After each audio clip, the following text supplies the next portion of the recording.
No.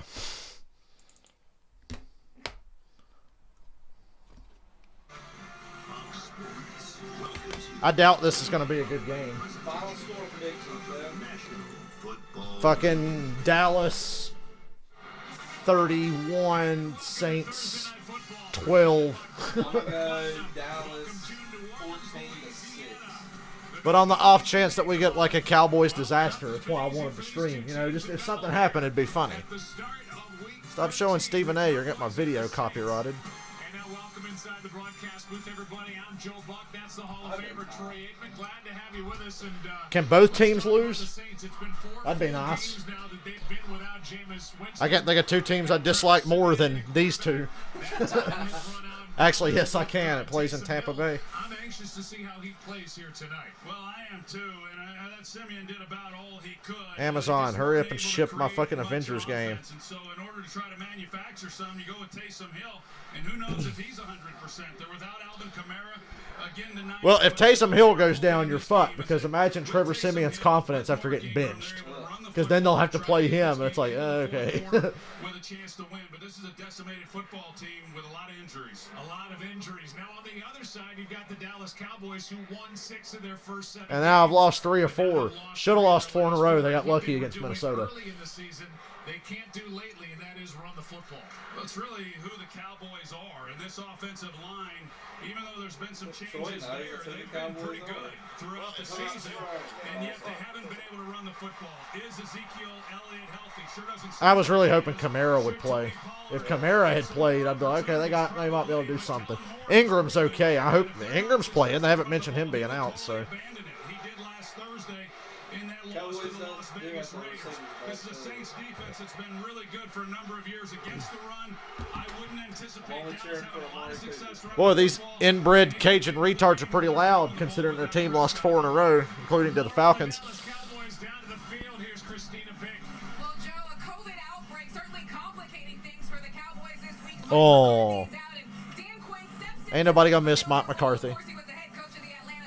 We gotta be careful of McCarthy having COVID. He's like the poster child for people who die of COVID. He had to get out with a plus record. He made it out 43. If he'd have stuck around a couple more weeks, he wouldn't have had an above 500 record with Atlanta.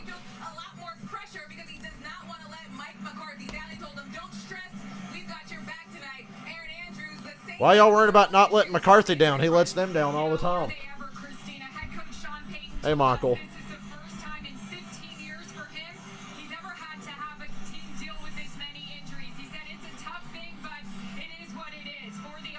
Damn, their offensive line's fucked too for the Saints. No Kamara, no Armstead, no Ramczyk. That sucks.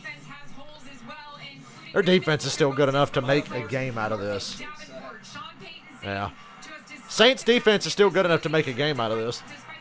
That's what I'm hoping for. Otherwise, this will be a short stream. This is how we're really going to tell if the Cowboys are following. Yeah. If you can't win this game, you're fucked. If the Cowboys can't win this game, they're fucked. Period. I'm even more mad at the Eagles if the Cowboys lose. We'll just have to cheer for Washington. They've won 4 in a row. I mean, that win Monday wasn't exactly convincing, but they play the Raiders Sunday. Washington plays the Raiders. Might stream that one. I'm going to stream Bengals Chargers, but the Raiders and Washington play at 4. I don't really feel like watching Denver at 8:30. Well, I'll watch it, but I don't want to stream it.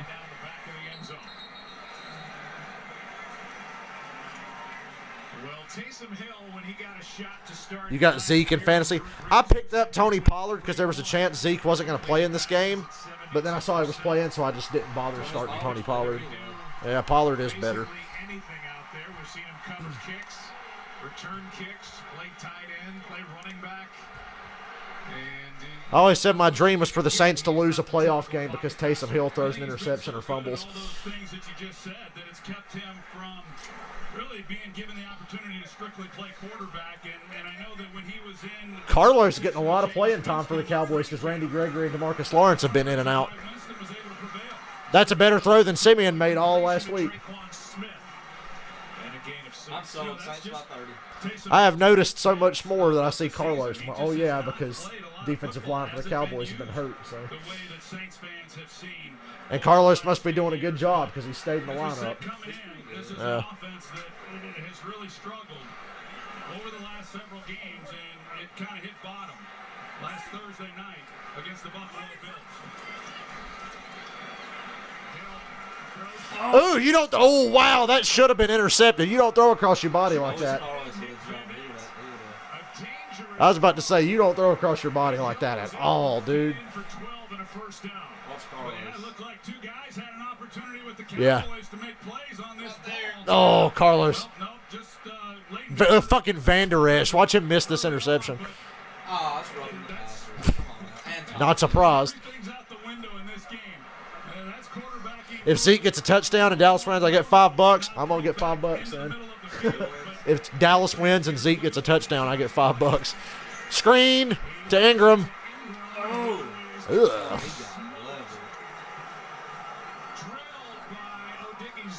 The rookie from UCLA. And a loss of 3. Well, if you're going to play the Saints, you've got to expect a lot of these screen plays. Heck of a play by Odighizuwa, and that's just pursuing the ball. I don't think he's as buff as he used to be. Happen around the football, and when you have defensive linemen that are chasing the ball the way he just did, those are the plays you make. Oh, yeah, Dylan's here. Taysom Hill is bothered by plantar fasciitis in his foot. Plantar fasciitis is no joke. I've had pain in my foot in that area before from working. It's awful. Here comes the 3-and-out. Well, they're going to punt after this play. How do you fit that on a jersey? I'm old enough to remember when Roethlisberger came in and people were like, Roethlisberger, what the fuck? I remember really making sure I remembered how to spell it. That's why people just say Big Ben, so they don't have to say Roethlisberger.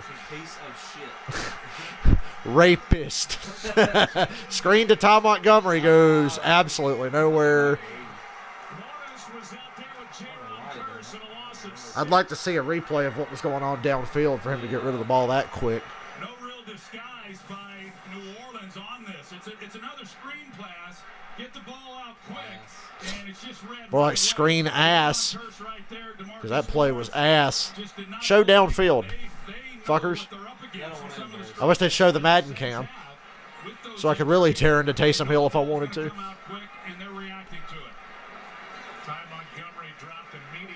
Wait. It's a line drive. CD Lamb on the return. CD Lamb on the lamb. Not near the 23. 7-yard return after a 47-yard punt. And the Cowboys offense, number 1 in the NFL. Surprised they're still number 1 after the Denver and the Kansas City game. I figured they would have taken a hit, but they got back on track against the Raiders. Still lost anyway. The referees fucked the Cowboys. The Raiders literally had just as many penalties as the Cowboys. And they were both getting fucked. But, of course, because the Cowboys lost, Jerry Jones blamed it on the officials and said they need to do a better job. Oh, but you'd have been fine winning with the Raiders having the same amount of penalties that you fucking had. Oh, yeah, there's the Kurt Warner movie. Man, the only movie I'm thinking about right now is Spider-Man. 2 weeks from today, motherfucker. I want to spend Christmas Day watching a Kurt Warner movie. No, I'm going to spend Christmas Day watching the Browns and the Packers. And there's another game at night, but I can't remember who's playing. Hey, Lori. You got to work all day Sunday? Michael, I made the decision last night that if nothing comes up for me by the end of football season, I'm going to go back to work at Ingles. And I told my friend Angie, I said, the reason I ain't going back right now is because I don't want to go to work at 11 o'clock and miss the end of these games on Sunday nights and Saturday night during the playoffs. So I'm waiting until like right at the end of football season, then I'll like reapply to Ingles. And they got Monday games, right? Yeah. The start of the playoffs? They got one Monday game. Wild card weekend, I think there's a Monday game. There's 3 on Saturday, 2 on Sunday, 1 on Monday. Hill might be 25 for 26 for negative 80 yards. Yeah, he seems like he'd be okay with that stat line. I just hope the Saints defense can make a game out of it. It's all on them. I think their defense is good enough to make a game out of it.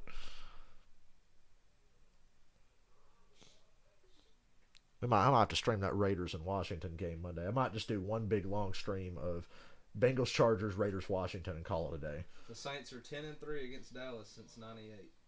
Wow. You know, the Broncos haven't lost to Dallas since like 91 or something. Shannon Sharp loves bragging to Skip. He was like, it was like 95 or 96, and the Cowboys were still like really good. And Shannon's like, we beat the brakes off of them. He said, I ain't never. Shannon's like, I never lost to Dallas. He brags all the time. He was never on a team that lost to the Cowboys. Dan Quinn, that Bill Goldberg whiskered biscuit looking motherfucker, who orchestrated the single worst pass defense in NFL history. That's statistically true. Look at that protection. Ooh. Marcus Williams knocked it out of CD's hands. All that time to not gain any Yeah. All that time, and then he rolls to his left and throws a fucking dart and it gets knocked away. It literally doesn't matter what anybody does. They're going to give MVP to Brady no matter what. It literally does not matter. They've already decided it's going to be Brady. New England versus Buffalo Monday is an awesome Monday night game. Hey, there's Zeke going nowhere fast. The Monday game after that, I think, is Rams and Cardinals. So we got Bills Patriots on one Monday and then Rams Cardinals on the next. I think Kyler's going to play Sunday. He'll be back Sunday.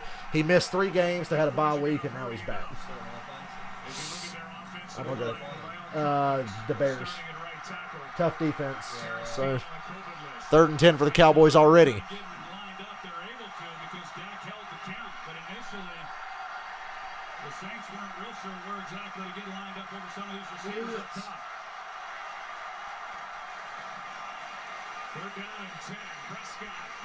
Ooh. Wow, that was good. Roby was in front of Noah Brown. I thought it was going to get picked.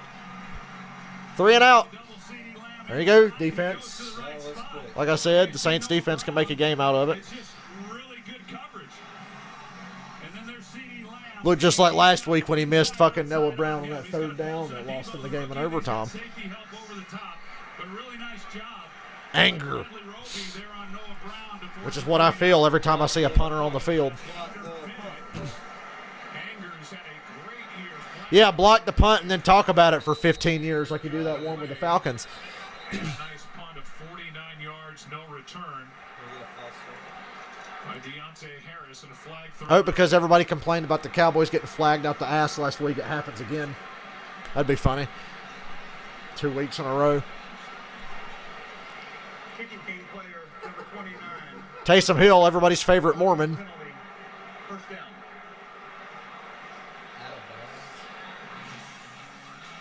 If Dale Jr. was head coach of the Cowboys, he'd be wearing what Dan Quinn's wearing. He's got the backwards hat and everything. The call was against the Cowboys, even though the motion was the other way. 5-yard penalty against Dallas, no score. Joe Buck taking a shot at the refs every chance he gets. You didn't hear last week during the Lions game, they were talking about, the Lions haven't won a playoff game since 1991. And Troy Aikman goes, they beat us. They beat the Cowboys in 91 in the playoffs. And then they lost the following week to the Washington Redskins. And Joe Buck goes, I'm sorry, what did you say? And Troy goes, oh, yeah, that team up in Washington. Thought they were going to commercial.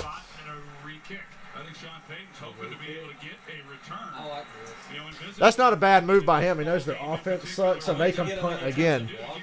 Make their team have to run down the field and block you again.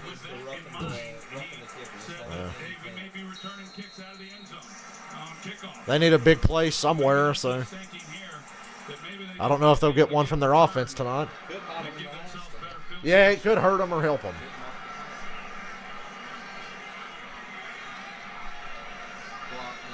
Boy, think about all the things that can go wrong on a punt, and yet it never happens.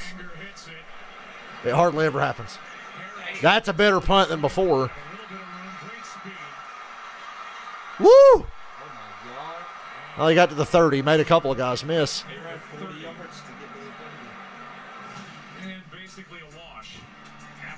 Now they're going to go to commercial. Thank you very much. Who bought the... GMS Racing bought the 43. Yeah. So I guess Ty Dillon and Eric Jones will be teammates this year. Man, Kevin Harvick was actually speaking some sense on Dale Jr.'s show and with the media talking about the next gen car. And I'm like, God damn it, Harvick, I fucking hate you. But when he's away from all that shit, he's a very intelligent man. And I tend to agree with a lot of what he says. Not everything, but a lot. And Harvick was on the money on Junior's show and talking about the next gen car.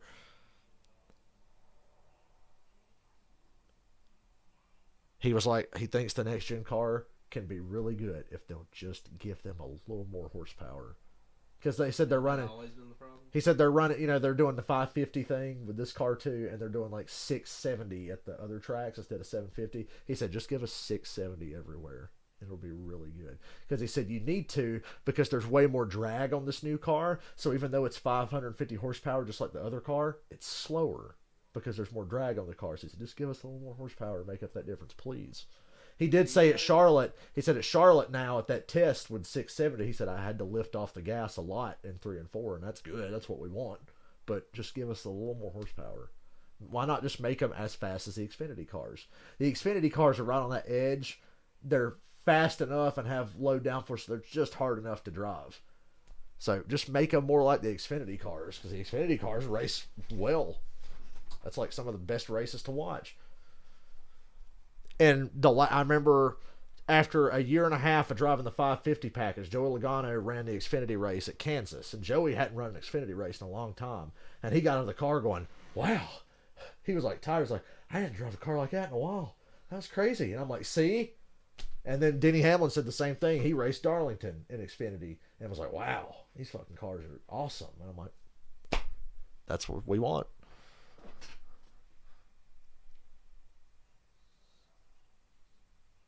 I might have to do that Raiders-Washington game. I think that has more of a chance of being fun instead of watching Denver play Kansas City. I'd rather be sodomized with a rusty fishing knife than watch a Falcons game from start to finish right now. With the hat on, facing forward, is missing his 4th straight game. They're without their 2 tackles, their top tight end. Michael Thomas hasn't played all year, barely played last year. They're without their How come that shit only works for Brady? Willpower, who's one of the biggest weapons in the NFL. Here's a handoff to Ingram. Not a bad run. In the fold after a trade from the Texans. He gets 4 on the first down. The Texans had one hell of a backfield. They sucked, but they had fucking Philip Lindsay and Mark Ingram and David Johnson, who's washed up now. You gotta believe that they were like 4th in the league in takeaways. Yeah. Going into that Tampa Bay game 5 weeks ago, he was brought in to spell Alvin Kamara. But during that stretch, he's been their leading rusher and he's been their leading receiver. They need somebody to come spell him. Hill is starting. Look out! Hill on the run from Parsons. Whoa! Dropped it. Damn, Kenny Stills is a fucking bum. He still should have caught that. I thought Stills made the best fucking play of the day. Yeah, that's a great play by Taysom Hill. Stills, you got to make that. Come on. You suck. Kenny Stills is fucking garbage. Dude, the 22 car not having a full-time driver in Xfinity is a fucking tragedy. Because it's just going to be Joey and Blaney and whoever and Harrison Burton splitting the 22 now. You know that's what it's going to be.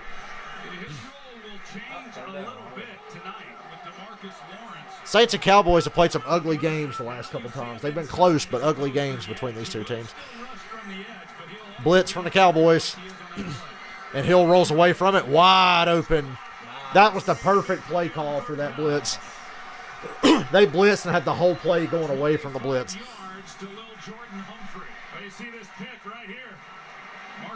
Pick? Hell, they picked each other. See that one DB run into Trayvon Diggs? You can see the move here and up the seam he goes, and that collision, you know, a lot of man coverage from the Cowboys. Yeah, they tricked the Cowboys into running a pick play on themselves. Against the Raiders, they ran as much man coverage as they have all season, about half the defensive snaps. And John Payton anticipating it, called the right play. Here is Ingram. He gets 4. Here's tonight's professional grade. They haven't even busted out the read option yet. They're going to do that at some point. You know they are. 9 sacks this season. He would have double the amount of sacks if they'd stop dropping him into coverage all the damn time. No doubt. Micah Parsons would have way more sacks. Be some shit if he was able to break the sack record in his rookie year. He's not gonna, but if they'd have just straight up made him a defensive end, he's playing it more now than he has. See, look at him there. He's off the line of scrimmage. What's he doing? Woo! What a tackle. The strong safety got through in a loss of 2 to bring up 3rd down. Yeah, that's some of what Dan Quinn talked about. J-Ron Curse is up around the line of scrimmage a lot. Typically, he's up there in coverage. Yeah, pretty much. Him a little bit more in this game. Nobody was assigned him, and he's able to run him down from behind. Waiting on the big Tyson run. Ironic that Dan Quinn's the head coach right now of the team that essentially got him fired.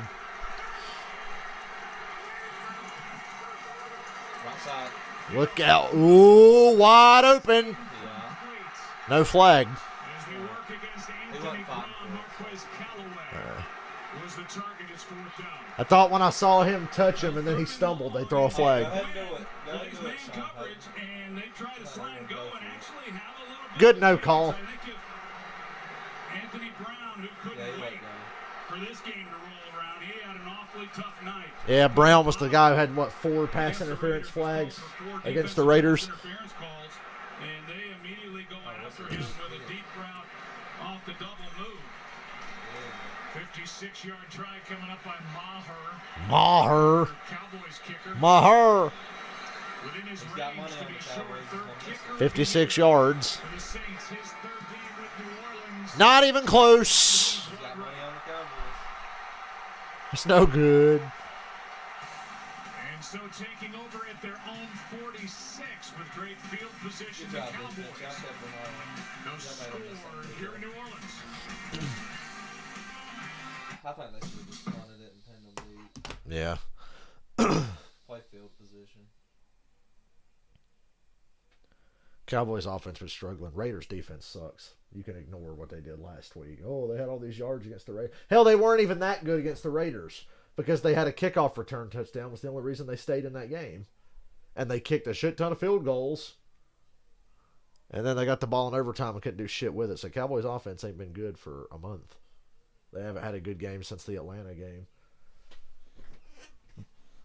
I like how everybody was beating their chest about the Cowboys after that game. Dominated. Woo, they beat Atlanta by 40. Yeah. Cool. You know what Atlanta is. Cool. What have you done since? Oh, yeah, you got your ass whooped by Denver. Denver.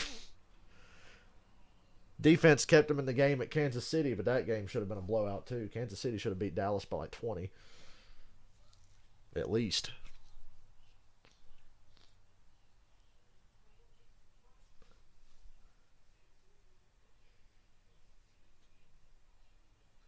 Wait until the end of the first quarter before I get my Powerade out. I got one Powerade left. I got a few Gatorades, but I'm saving that one Powerade for when I'm just really, really thirsty. When the game's still 0-0. What is this, soccer? 14-6 Cowboys. I think there was a game 2 years ago. I think it was 2019. The Cowboys beat the Saints 12-10 or something. It was fucking awful.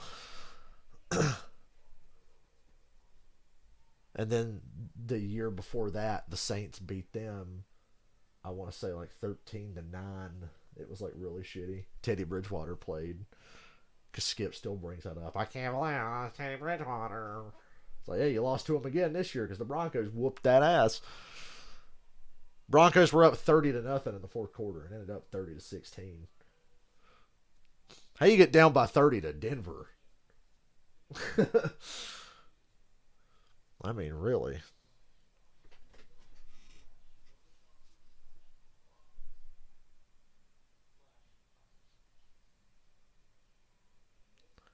Yeah, they're trying to get Ailey Deegan a couple of Xfinity races. Cooper missed 2 games. Unvaccinated, dealt with COVID. Unvaccinated, but at least he didn't lie about it like Antonio Brown. Leading into this game. Should be more for lying. If you don't get vaccinated, fine, but don't lie about it. Third down and red zone. The strike again Wide ass open. is caught by Noah Brown. And if Noah Brown didn't fall down, he'd be up the seam right now running to the 20. There's Amari. Amari, the friendly ghost. He's on the year, 5 He's back. touchdowns, and they really missed him while he was out. And boy, they sure did. And they Ain't that a bitch? He gets COVID, has to miss the Kansas City game, and then the next game's 4 days later, so he has to miss that too. He's talking about amazing timing.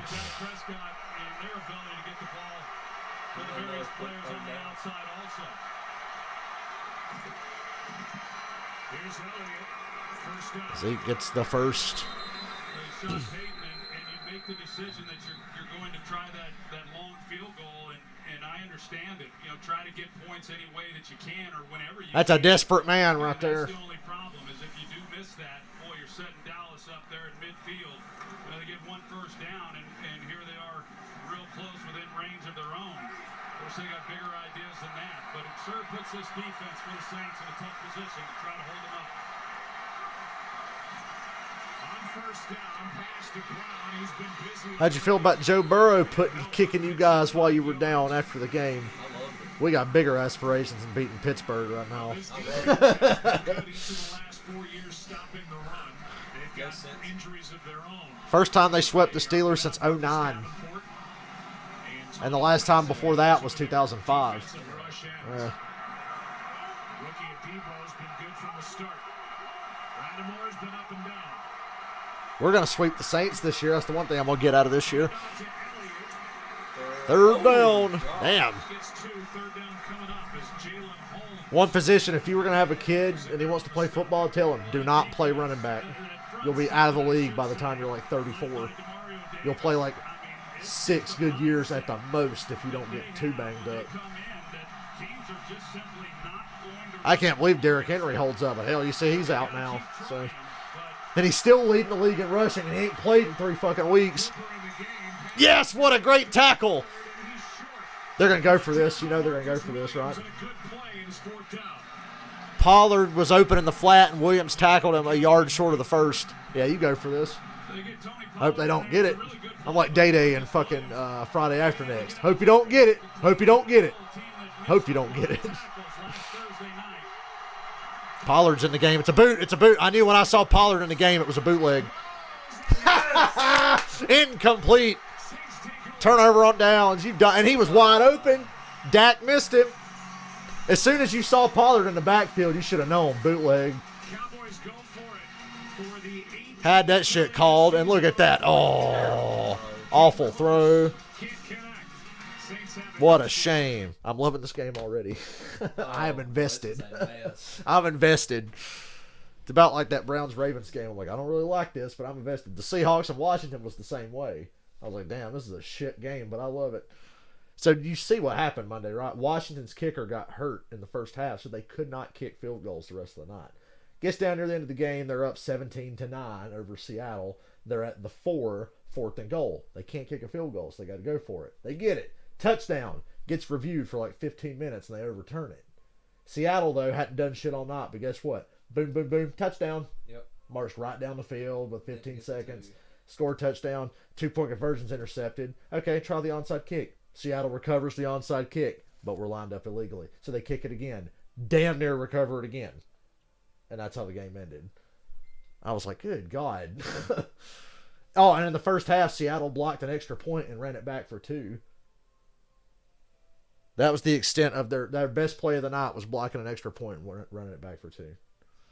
That game was way more dramatic than it needed to be. That's why I don't trust Washington. I was wanting Philly to do well too, so at least there was 2 teams that had a chance at knocking Dallas out of the East lead. Though as bad as the NFC is, the Cowboys are a lock to make the playoffs, even if they don't win the East.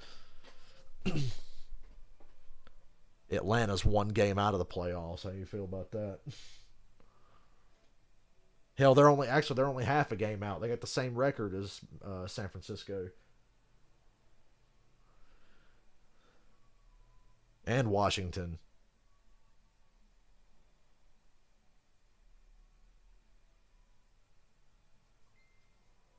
It's a mess. The only teams I can definitely rule out are the Giants, Bears, and Lions. As far as NFC. Antonio Brown's bad ankles vaccinated. Wonder if he'd lie about that too. See, once again, if you want to be a dumbass and make your own life more difficult for yourself, don't get vaccinated. Fine. But don't fucking lie about it. because this motherfucker was going around breaking protocol all season. Rodgers, the reason Rodgers didn't get suspended is because he didn't lie to the team. He told the team and the doctors and his teammates, everybody there knew he was not vaccinated. He just lied to the public. Back to that in a moment.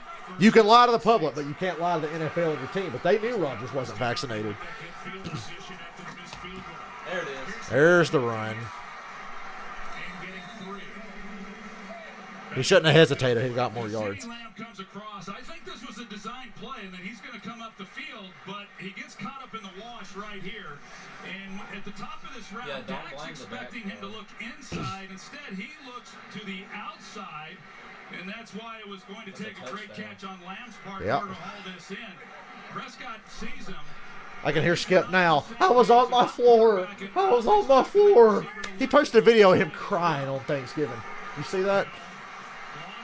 That's an ugly fucking pass, and it still could have been caught. Boy, they're going after Brown's ass, ain't they? There to knock it away for Dallas, looking for that bounce back game Troy talked about.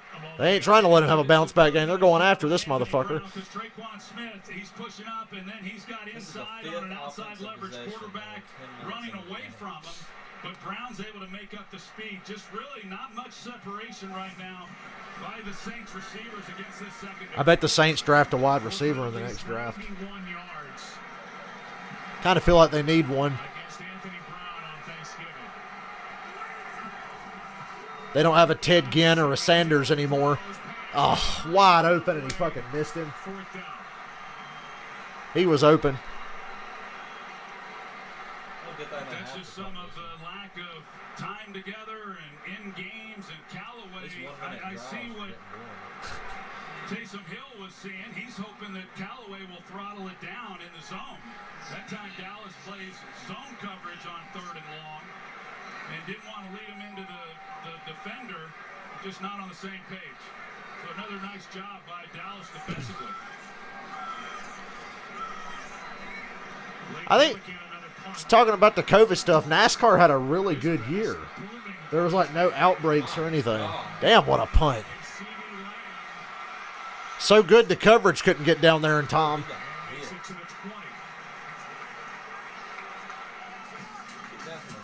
Now the Cowboys will have it for the 3rd time. Taysom Hill. Ooh. Ouch. Rather do that than hit it on the helmet. That's when you get fucked up. You hit it on the helmet.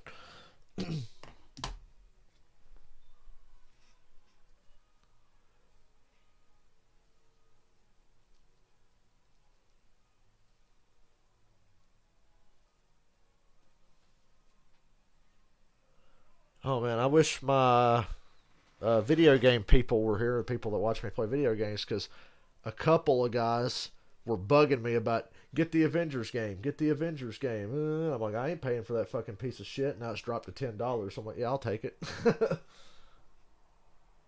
What's going on? Redneck fighting. I don't know. I heard something, you stupid bitch, something. I bet I know who it is. Is it coming from over here, or is it? Sounds like it's right over there. Oh. Females. Hopefully no gunshots come through my fucking window, because I'm sitting right here. Started getting nervous. I sleep here now. And I'm like, they turned my bed back that way. Let me think. That would make more sense if I just. Have you put the dresser against the... God, I want to get this piece of shit the fuck out of here. All it does is take up space. I got some stuff in there, but that thing just takes up fucking space. Still got my PS2 TV sitting here. I ain't used in forever now. I use that for the PS2 because PS2s look like shit on big TVs. So I was thinking about playing my PS2 today. I was thinking about playing like NASCAR Thunder or something starting the season, but or doing another year of my career mode in 05. I ain't done that in a while. I'm further into my career mode in 2005 than I ever was as a kid. I'm like 5 years into my cup career. You know, you start out modifieds, trucks, Xfinity, blah, blah, blah. I'm like 5 seasons into my cup career. I saw a guy on YouTube who legit played all the way up to like the year 2020 in NASCAR 2005, and all the driver lineups are fucking weird.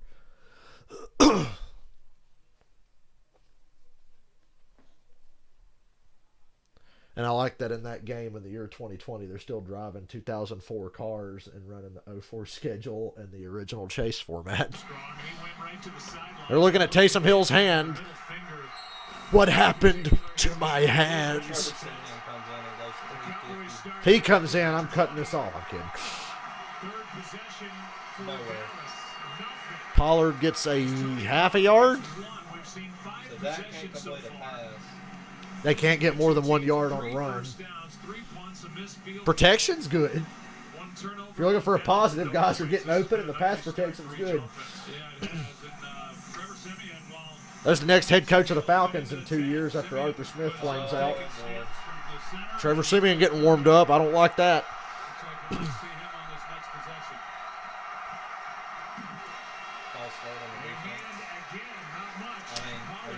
They're already giving up on Zeke and just having Pollard on almost every play. Maybe try Thomas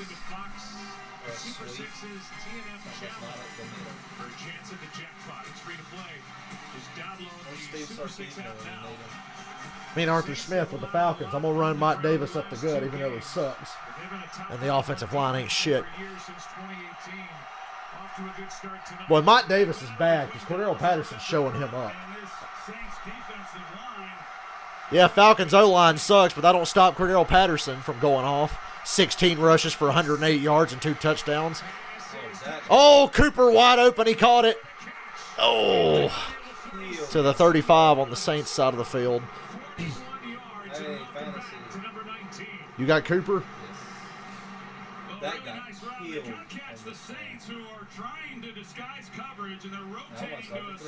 Yeah, I thought he was going to miss him. I wished he had.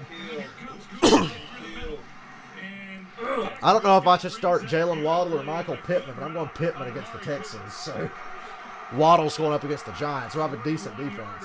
And Tua sucks. I don't trust Tua. Cam Jordan's got Dak on the run. I picked up Jalen Waddle 1 week because I saw he was going up against the Jets, and sure enough, it got me like 25 points. You sure?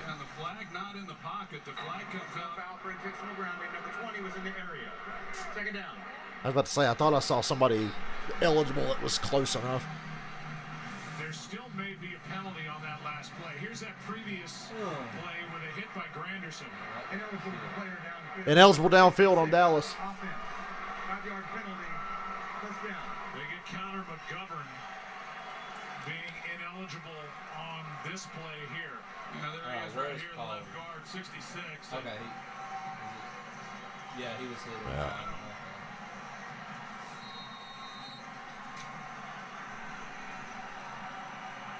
Makes it 1st and 15. Thank you for breaking the silence. I don't want to take your pick. You want 1st and 15? That's the problem is penalties.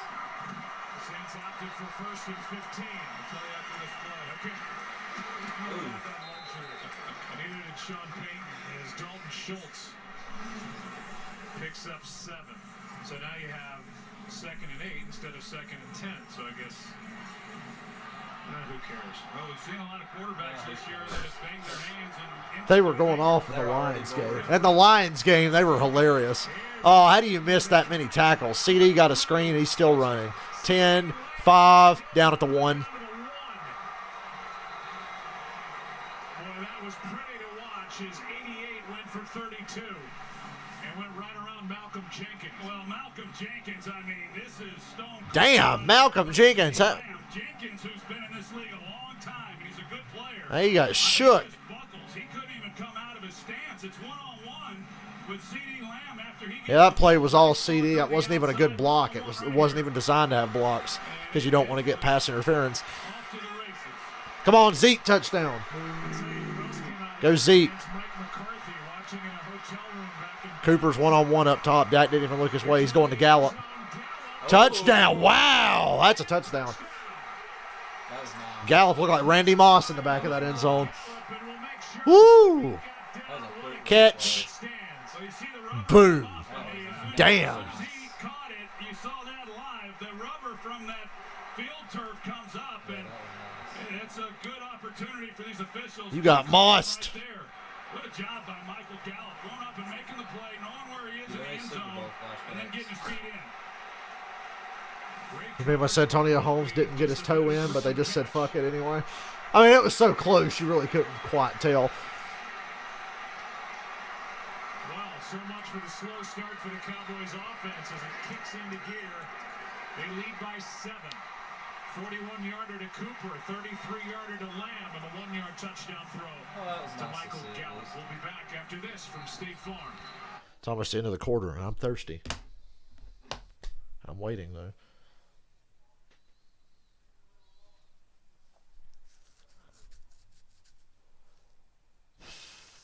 They were like, all right, we spotted you 3 drives. Now we're going to score. You know, I just thought of earlier, and ironically, I thought of it when I was in the bathroom.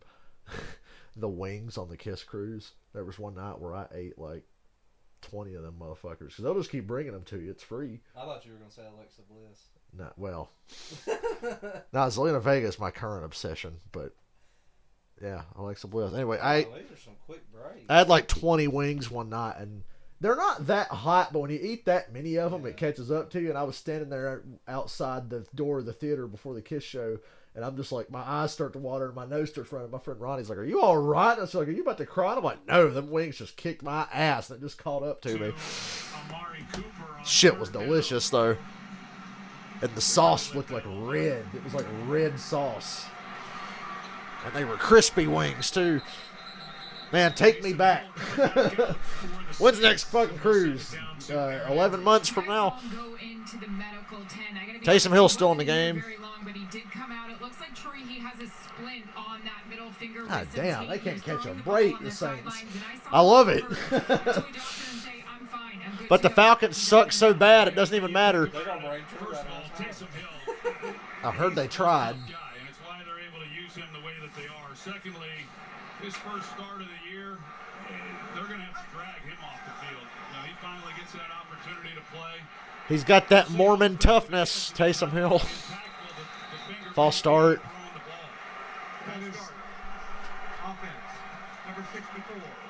They should just bring Jerome Boger in just to call the false starts. False start. False starts I've seen. I mean, they just got to the line. Will clap. An extra offensive lineman just They caught the clap. touched the guy across from him. There he is, 64. Well, he came out. I mean, it's always kind of, what does a lineman do when he comes off? I mean, just act like he did the right thing. He did a good job of that. On first down, the pass. Woo! Ooh, what a catch. Nice catch. Juwan Johnson. Up to the midfield. Catch 27 yards. Excellent route by Juwan Johnson. Finally, these quarterbacks are getting a little more accurate. And then he heads right up the seam, and see how he bends that to the inside a little bit. Good route. The court or the Snappy. because of leverage, and you're running the inside route. Oh, now you're in And his midfield. size, there's a lot of places. And he's you hurt. put that ball, now he's slow to get up. I just ran the best route of the night, and it took everything out of me. 231, and somebody who has made the move from receiver to tight end. And that was just beautifully done, but now he gets some attention. See what happened to him at the end of the play. Just hit the ground up really hard. Ow! Yeah. It sure looks like at the end of this play with the neck and the shoulders. Oh, boy. Yeah, That hurt. it looks like that's what they're checking on him as well. Good throw by Hill. Yeah, fuck the guy who's 6 hard to different throw by. receivers. Let's talk about Taysom Hill. Taysom Hill for 6 completions. And we'll be right back after this from Verizon. Oh boy. I like that parody of Radioactive on YouTube. And now welcome back to the Verizon 500, formerly known as the Daytona 500.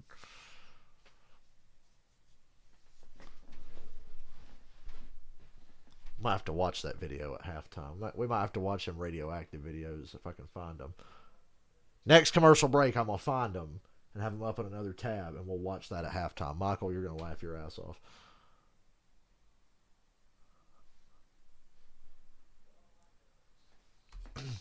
Way to the sideline, first down for the Saints with under a minute to go in quarter number 1. Well, there's just not many guys on this roster right now that you like the matchups are guys who can make some plays. What happened to Michael And I Thomas? have to put Taysom at receiver and run Trevor Simeon. Can Taysom Hill throw the ball to himself, like Mr. Perfect or something? Like he just did.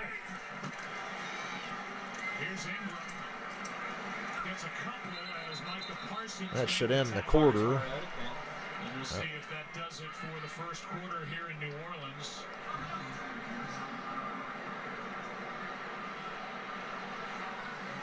Sure look. Oh, I'll be right back.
This flavor might be the best tasting shit of my life. Is it the red one? Yeah, the fruit punch, sugar free. My God. And here's a break from Powerade. This stuff tastes like Kool-Aid. It really does. Maybe you should get a Powerade sponsorship, dude. Fucking Ricky Bobby had one. I slept on that shit for years. Went Powerade. Probably tastes like Gatorade. No, it's way better than Gatorade. I can only imagine what the sugary versions taste like, because I've only ever drank sugar-free. Can't imagine what the actual ones taste like. Brett Favre's first completion was to himself, Michael. Shockingly, it wasn't intercepted. Fucker. Stained my damn Bubba shirt.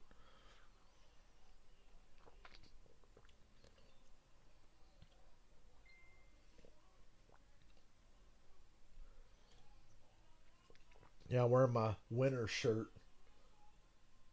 The shirt of a winner. Got my Bubba Wallace Talladega Win shirt on.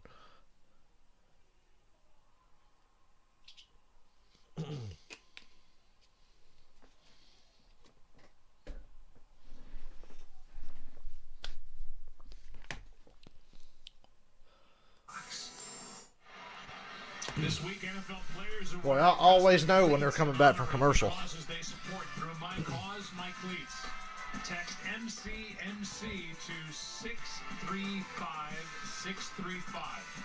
to hear the players' stories. Bid on their custom cleats for charity and learn more about how they're making a difference in their community. I think that's one of the great things that the league implemented. Erin Andrews had her own cleats made up last year and is doing it again. A repeat performance here in 2021. We'll get to that in a moment. Second and 8. Batted down. Lawrence got up. And DeMarcus. 3rd and 8. Knocked that down easily. They sure did. He got a great push in there. You're going to see the job that he does. Ooh, he J.J. Watted that motherfucker.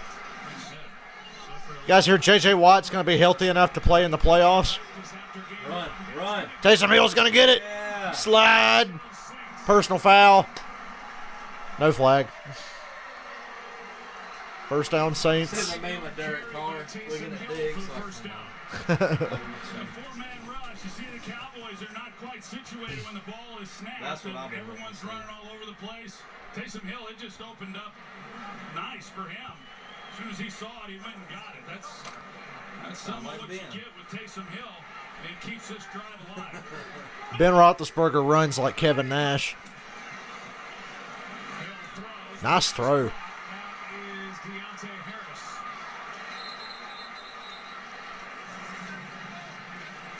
Christina Pink hits It's a big return and a big piece of the puzzle for the Cowboys getting DeMarcus Lawrence back. Oh, yeah, and he was supposed to be out there just situationally, but he's been out there a lot on these last couple of drives as he comes off the field now.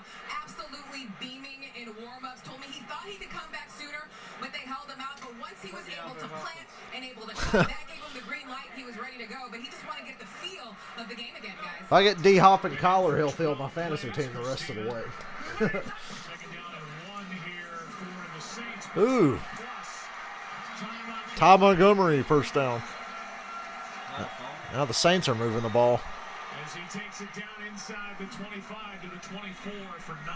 Well, they bring little Jordan Humphrey. He comes across. He lines up as a Is he white? Do they call him gritty and hardworking? offensive line does an excellent job of opening up a hole. Yeah, Big Ben runs like Kevin Nash. Saints have lost 4 straight. No points in the first quarter in any of those games.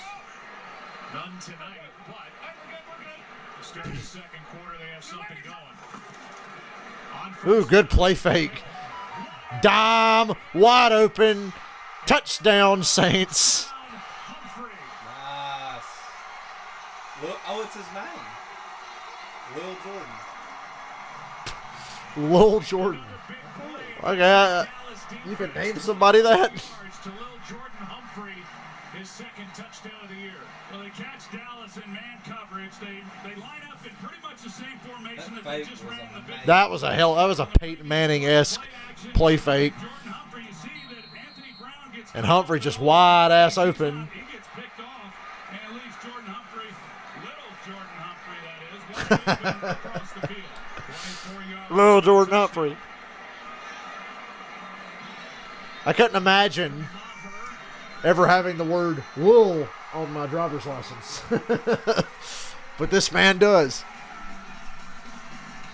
touchdown Saints, trying to make Who it dat? happen any way they can. I hate both of these teams because it's making me cheer for the Saints. In New Orleans. Well, we're back to square one Yep. again. Is it gonna fucking snow here sometime soon?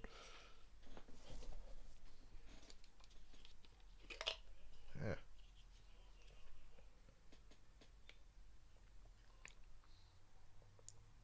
I didn't stream no damn GTA yesterday because the other night when I was streaming, got to the end of the heist mission and the game crashed on me. And I don't feel like doing that shit over again. I hate doing the same fucking thing twice, but I'm gonna have to do it.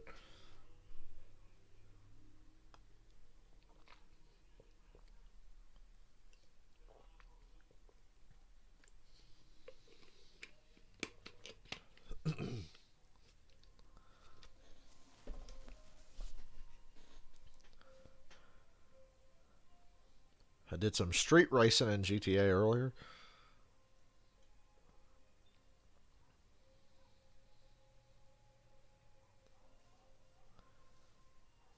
I love the street races in GTA 4, but they suck because the driving in GTA 4 is so hard the AI can't do it good. So you just drive away immediately.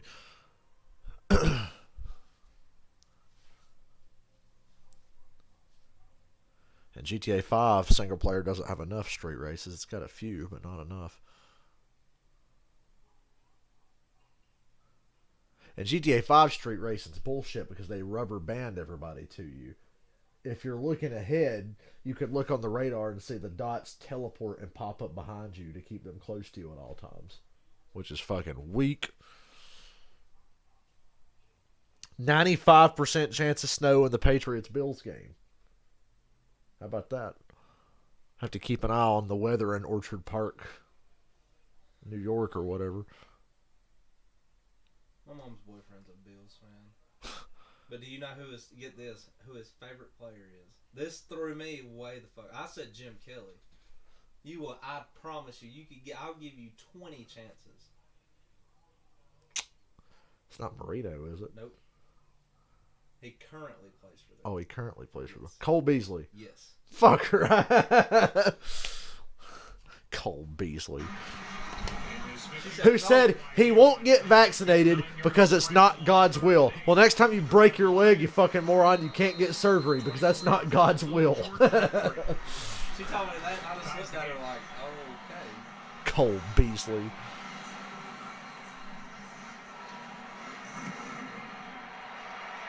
It's not God's will, Dylan. Of all the reasons to not get vaccinated, that might be the dumbest one I've ever heard. Jordan Humphrey, here he is. He's going to run the deep crosser, and then you've got Anthony Brown and the natural pick that happens. Now, the Cowboys, as I said earlier, they play a lot of man coverage. And when you play man coverage, you've got to be prepared for those kinds of things. And when you're at the line Yeah, I of said scrimmage, dime as soon as that shit left his hands. you're going to work through those things. And we've seen already a couple times tonight. Dan Quinn's like, wow, that was just like being back in Atlanta when I put together the worst pass defense in NFL history. Literally.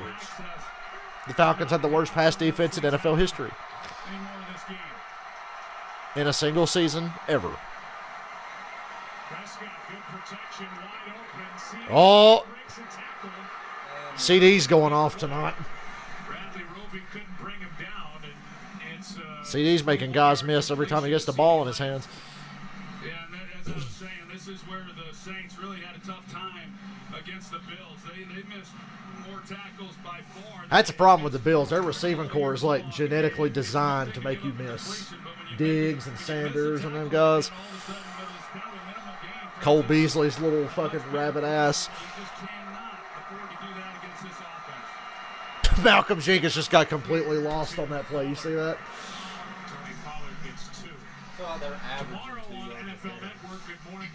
If you stop the Cowboys from running, you got a good chance of beating them. Hey, somebody good on NFL Network. Good morning football tomorrow at 7 live on NFL Network. Usually I'm like, oh, who are they plugging on NFL Network? Some shitty rap artist. No, tomorrow it's Guns N' Roses. Amari Cooper checks back 3 in. rushes for 5 yards.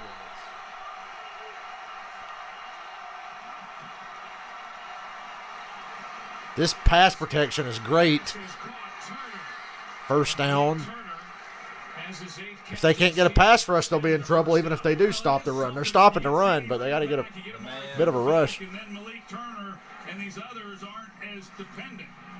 Or you're not depending on I've said since McVay came in, younger head coaches are the way to go now. These old fucking boomers that are stuck in their own way, if your name's not Bill Belichick, you probably suck. Analytics. Like Mike McCarthy's stupid ass and Bill O'Brien's stupid ass. So Kellen Moore would be a good idea for a head coach, I think. Guess what? Another run for a whole yard. Because Pete Carroll now, senile, washed up as fuck. Seahawks suck because of him. Younger head coaches that will like evolve and not be stubborn is the way to go. That's why Shanahan's good. That's why McVay's good. Kellen Moore's going to be good. Cliff Kingsbury's good. Zach Taylor's got the Bengals as a playoff team right now. Matt LaFleur is a genius. He's the best of the bunch. He's the best one besides McVay. Flea flicker. And it didn't work. Third down. Roughing the passer. Never mind. Holding. Good. Accept it. And instead of declining it and making it 3rd down and 9, the Saints accept the penalty. Yeah, because of where they're at. Yeah, Carl Granderson, there's the hold up top. But Carl Granderson, he's been a force. I mean, he really has done a nice job. He able to get pressure and I like the same thing. So I was like, oh, great. The entire time, just no opportunity whatsoever. I think with this defense, I think it's the right decision by Sean Payton backing the Cowboys up. You don't dare run the ball here. There's Schultz to the 41. They're right back to where they were. It's 3rd and 9 again. 3rd and 9, 3rd and 10. Offense for the Dallas Cowboys. If you look at how they started the first 7 games, just a point line 6-1. Turnover difference, points per game, yards per game. Boy, it's amazing what happens when you play the Eagles, Giants, and Falcons in your first few games, isn't it? Turnover ratio.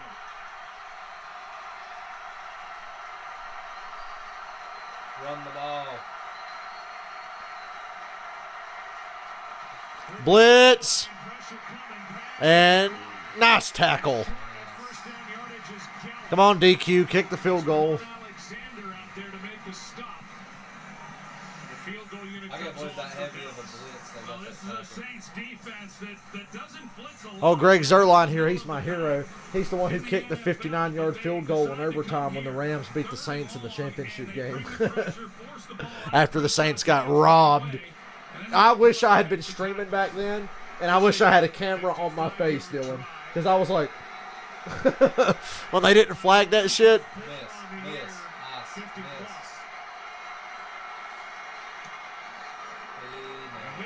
Drilled it. Michael, I swear, because I was cheering for the Rams.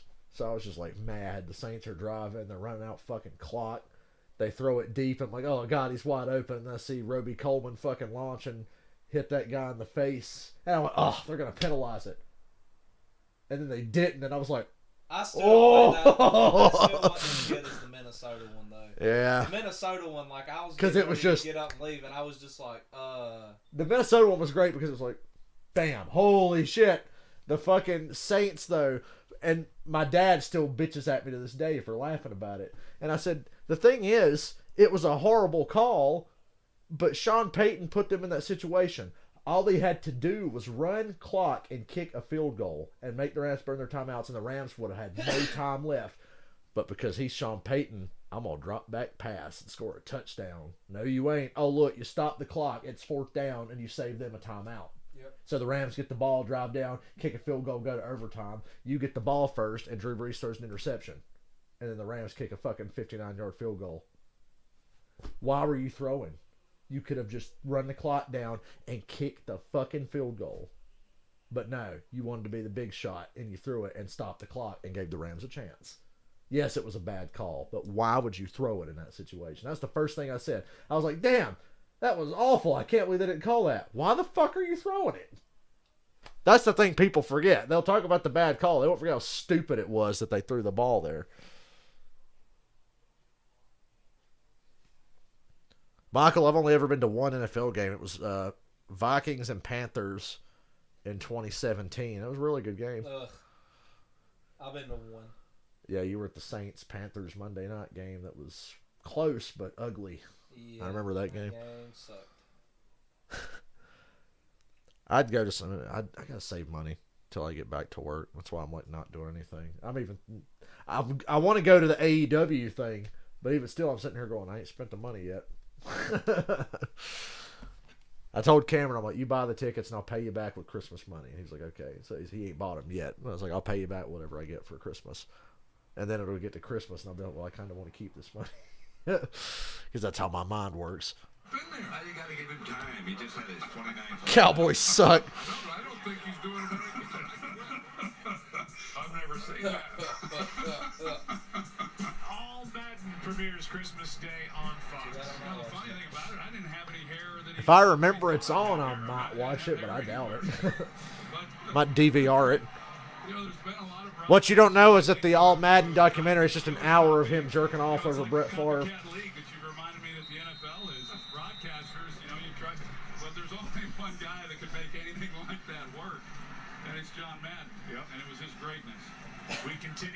I'm going to say what I said last week. John Madden sucked in the booth. Boomers just thought he was funny because he made funny noises and said funny things. Tony Romo is what you dumb boomers thought John Madden was. Pat Summerall called the first Super Bowl Fox had, Super Bowl 31, Green Bay, New England. Game won by Brett Favre and the Pack. And the last broadcast that he and Pat Summerall did, Super Bowl 36. 10-7 Cowboys. On the world stage for Tom Brady in the win by the Patriots. I know if the Cowboys lose this game, I'm definitely streaming the Washington game Sunday. Another possession for the Saints. This one starts at their 25. Down by 3. Last time. End around. Hand off here to Deontay Harris. Got around Curse. And able to pick up 3. Well, it shows really the kind of speed that Deontay Harris has to even make any yards out of that, because I thought J-Ron Curse, he saw it coming. Deontay Harris was coming right at him. He gets up the field, but he's so quick. We talk about players that the Saints are without. And Taysom Hill gets stepped on by the offense. Bernie. Deontay Harris, he's Well, anonymous, I'd vote for that. what could be a suspension by the league as well. So we may not see a whole lot more of him coming up. John Madden's better looking than Tony Romo. Oh no, I'm about to have to fight you on that one. Well, we got our read option. Who had better fake hair for commentary, Drew Brees or Jason Witten?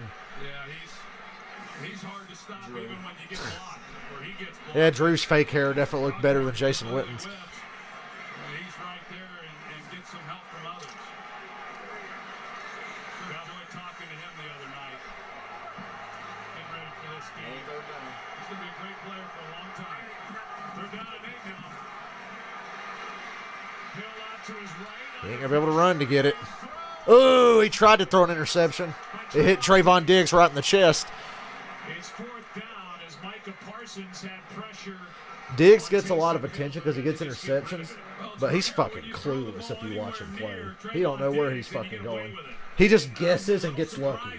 Trayvon Diggs is really not that good. He just guesses and gets lucky. There he was on the money, though. So, of course, he dropped it. But I've seen him make a lot of great plays this year for interceptions.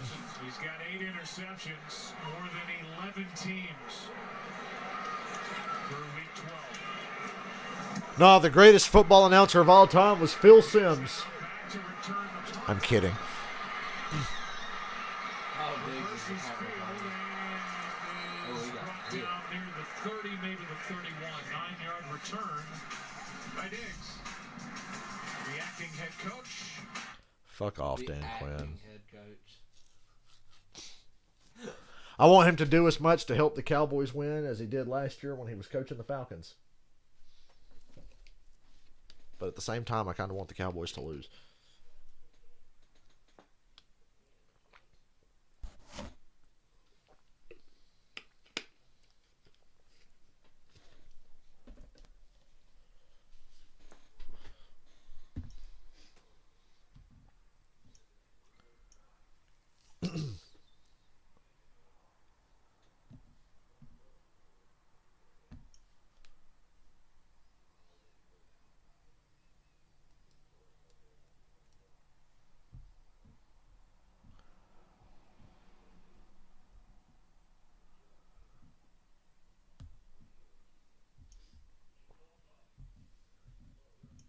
Somebody posted a screenshot of Madden 97 and was like, this is what video game graphics looked like the last time the Cowboys meant anything.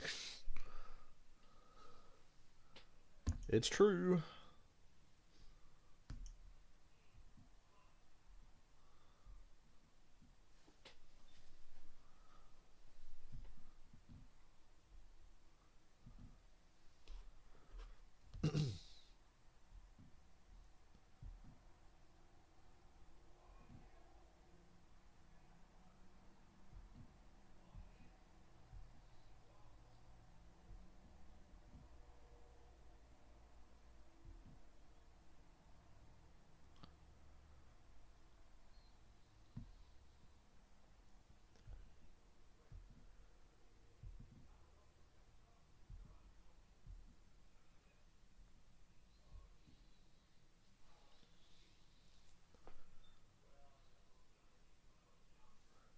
Well, that's Kyle Busch's wife looking more and more like the Joker every time I see her, and Kurt Busch's old lady's only getting hotter.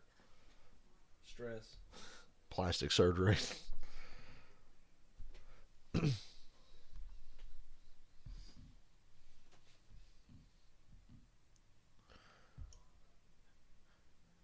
Did Haley Deegan win the Boomer Award at the NASCAR award ceremony for best feed or something? Is that why she got most popular driver?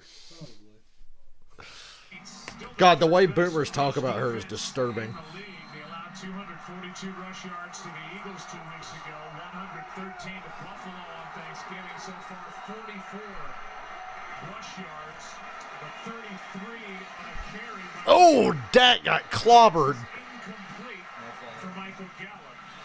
And Dak Prescott ended up Hit on the his deck. back as Demario Davis. They were trying to take Well, they him had out. Gallup, but Demario Davis, You would think Greg Williams was the defensive coordinator here again with that hit. It frees him up then in order to rush the passer, and he gets the hit because Gallup is able to get away from him, but just the fact that Prescott had to get the ball out a little bit sooner than what he wanted is why it wasn't there. Pollard has run it 4 times for 6 yards. Ezekiel Elliott 3 times for 5 yards. 7 for 11. And they hand here to Elliott. Oh, look, Zeke got 3 yards. Yeah. Woo! 3 yards. 3 fucking yards. Cowboys have been heavy throwing the ball on first down. I think they've just run it 1 time on first down. They've thrown it every other time. We've got a Cowboys player, it looks like, that's down now. See if that's Dalton Schultz. It was really hard. Sad injury music. Tight end. What? We'll check him. We'll come back. 3rd down and 7 for the Cowboys. I want that played at my funeral as they're carrying me out.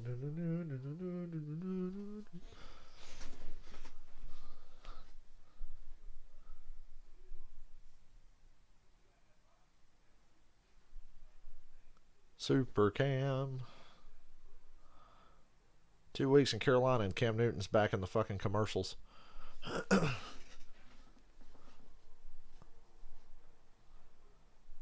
Yep, I've decided Bengals, Chargers, and Washington and the Raiders on Sunday.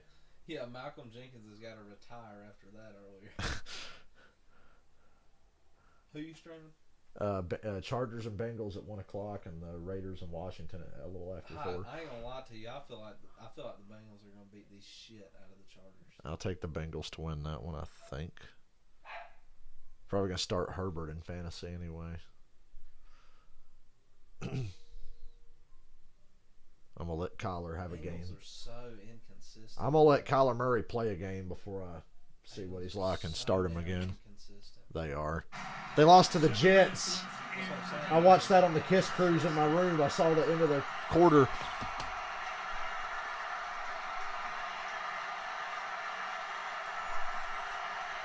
Third down for the Cowboys. 3rd and 7. I still ain't watched I Am Athlete with Haley Deegan. I haven't found the time to watch it. Look out, and Dak goes down.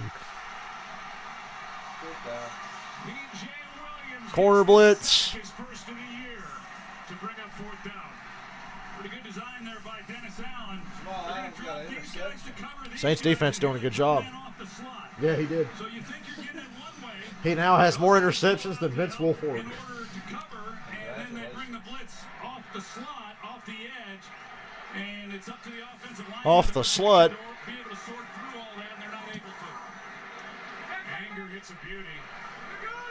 Deontay Harris. That boy's fast. With a nice return of 17 yards after a 59-yard punt. Saturday, Jim Harbaugh leads his 2nd-ranked Michigan Wolverines. Damn, Michigan's gonna make the fucking college football playoffs. Looking to punch their ticket to the playoffs against number 13 Iowa. Coverage If they don't, it's 7 bullshit. p.m. Eastern. Well, hell, the only team you can take into the playoffs with a loss is Alabama. Michigan loses that game. CeeDee Lamb with a 33-yard run on what was a throw backward, a lateral, the longest run, and Taysom Hill, the 12-yarder, running in a quarterback for the Saints. Out to his right, drops it off. Good read. It's caught by Griffin. And Garrett Griffin gets 9. Peter Griffin for 9 yards. I have to believe that Sean Payton likes the way this game has unfolded here in this first half. The defense has been able to make some stops. They're down 3. And like I said, if there's a way that they can keep this game close as they move through the second half into the 4th quarter, late with a chance, the defense Okay. is that even this possession here, it becomes big. I mean, if they're able to tie this up before the half, maybe make another stop. But if they're within striking range, I'd have to think Peyton feels good about that. Oh, wow. Fuck. About to say, never mind, it's coming back. Back at the line of scrimmage. Holding. Offense. Number 81. 10-yard penalty. Ball. That's Nick Van Nett, the tight end. Well, let's take a look. You see the left hand right there on the shoulder. Lame. That's a good call. It's on Malik Hooker is who he had a hold of. They loaded it up. They bring in the 6th offensive lineman, Clapp. They put the tight end over there. They go heavy to the left, run right in behind it. But that's why there was so much room to run. 25-yard run by Ingram is erased. On a 2nd and 1, now it's 2nd and 11. Cowboys fans won't talk about that.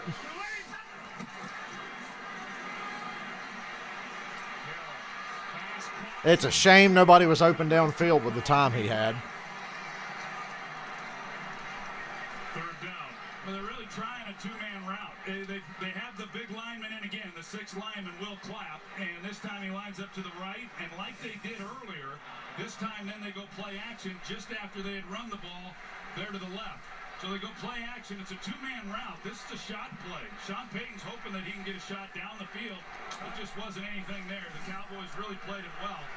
He has to come underneath. 3rd down and 9 now.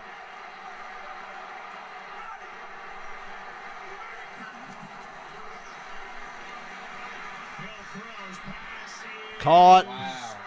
First down. by Traquan Smith for the 1st down. That's pretty tight coverage, too. I mean, just against Trayvon Diggs. There's Diggs getting caught again. To come back and make a play on that ball, it's a really good throw, a better catch. He throws it low and away, shade away from Diggs. Cowboy. First of all, if you're a Cowboys fan, you're already feeling shitty. This should not be a close game. But it's a close game, and it shouldn't be. It's what led to that pass interference penalty on Thursday night on Anthony Brown on 3rd and 18, but they're sticking with it. Hill passes dropped I can't believe he's by not taking Montgomery with Leighton Vander Esch waiting right there. Micah so Parsons loud. yet again with pressure on number 7. And he's got to walk that one off. Yes, he is. Ow. Yes, he is. Deep breathing, too. And that tells you that it was a good Oh, hit he got his hand on him. Although, taking a look at it, right on that helmet. didn't look too bad. Leighton Vander Esch was in perfect position, and you assume that he's going to make the tackle. But if they make the catch and he doesn't make the tackle, that was going to be a big game. Drain this clock and score. 2nd and 10 now. Oh, Jesus. Uh-oh. Tight end screen Still going. for the Saints. Run the clock. Down to the 25. As soon as you saw that many defenders in the backfield, it was like, this is going somewhere. Against what the Cowboys just brought. So here's the pressure coming here, and you've got Vander Esch, who then he has to be the one who makes the play. Notice we haven't even talked about Mike McCarthy not being here tonight because that's how fucking worthless and inconsequential he is. With 2 offensive linemen out in front. And that's what you hope to get when you call that screen pass. Came up perfectly for the Saints. Season long for Nick Van Nett, 30-yarder.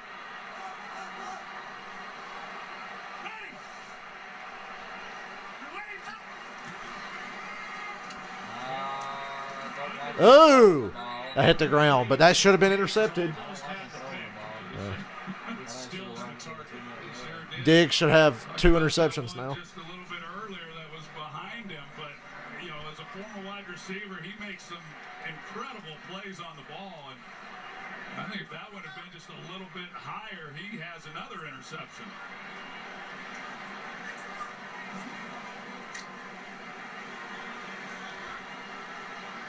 Second down and 10.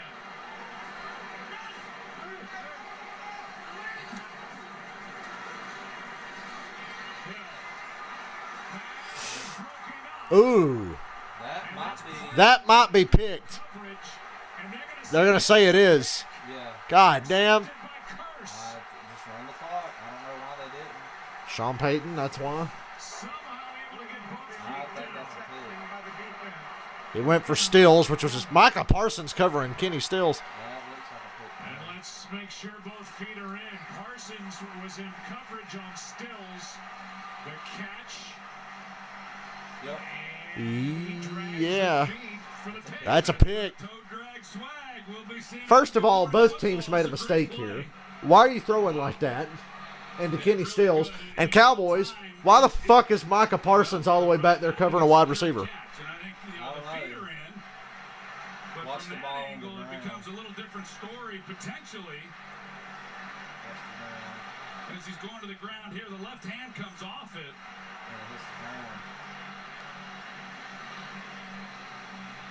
Let's check in with Mike Pereira back in Los Angeles.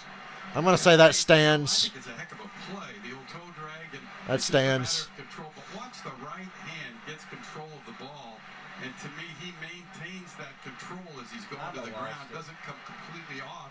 But I think it ain't gonna be enough to overturn it. Can't get over that play. That should stand. You don't see the ball move there. Yeah, you really don't. And they are going to stay with the interception. There you go. Second of the year for Curse. Damn. You had to give it to him. It was so nice. You can't take that away. Interception for the Cowboys defense. Tied for the second most in the NFL. On the spot with this man, calling it. Here's Elliott. Oh, look. 3 yards. Still not much. He gets 3. And a timeout taken by the Saints. The Cowboys, by the way, get the ball to start the second half. And with a 2nd down and 7 coming up, the Saints take their first time out, and we'll find out what's coming our way at the half.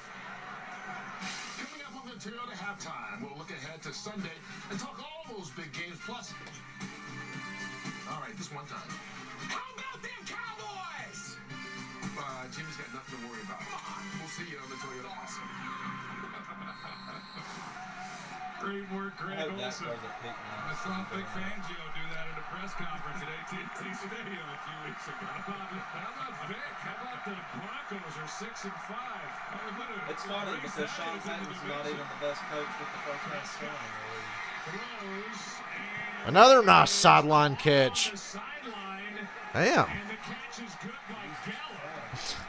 Well, we have seen some Where was that shit on Thanksgiving, Gallup? really by both When they really needed you. Yeah, it is.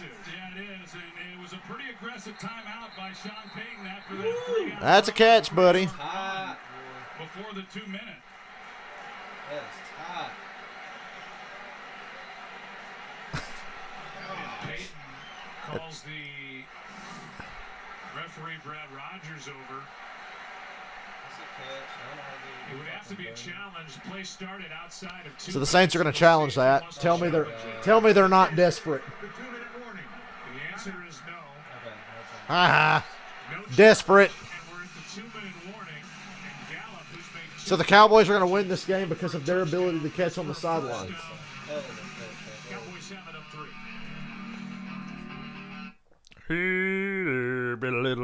Or whatever the fuck he's saying. Suddenly I want to play Guitar Hero.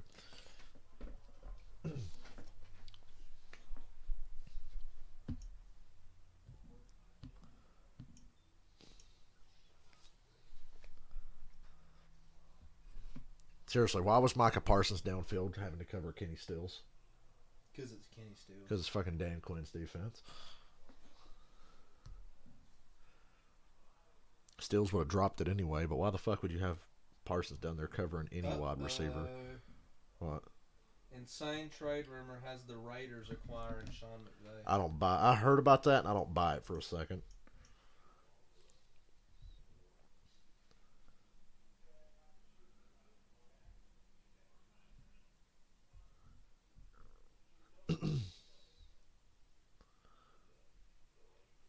They're saying if the Rams don't win the Super Bowl.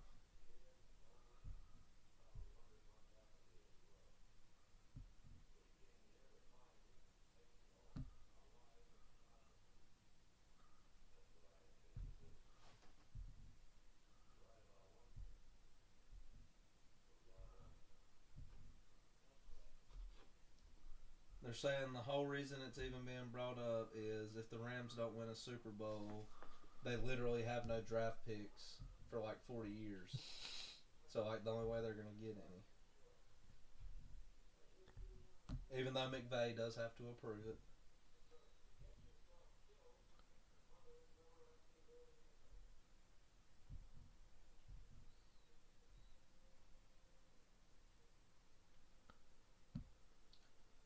imagine Sean McVay coaching Derek Carr? He could do it. Woo! I'm so shocked that Chase Elliott won most popular driver again. Really? Stunned.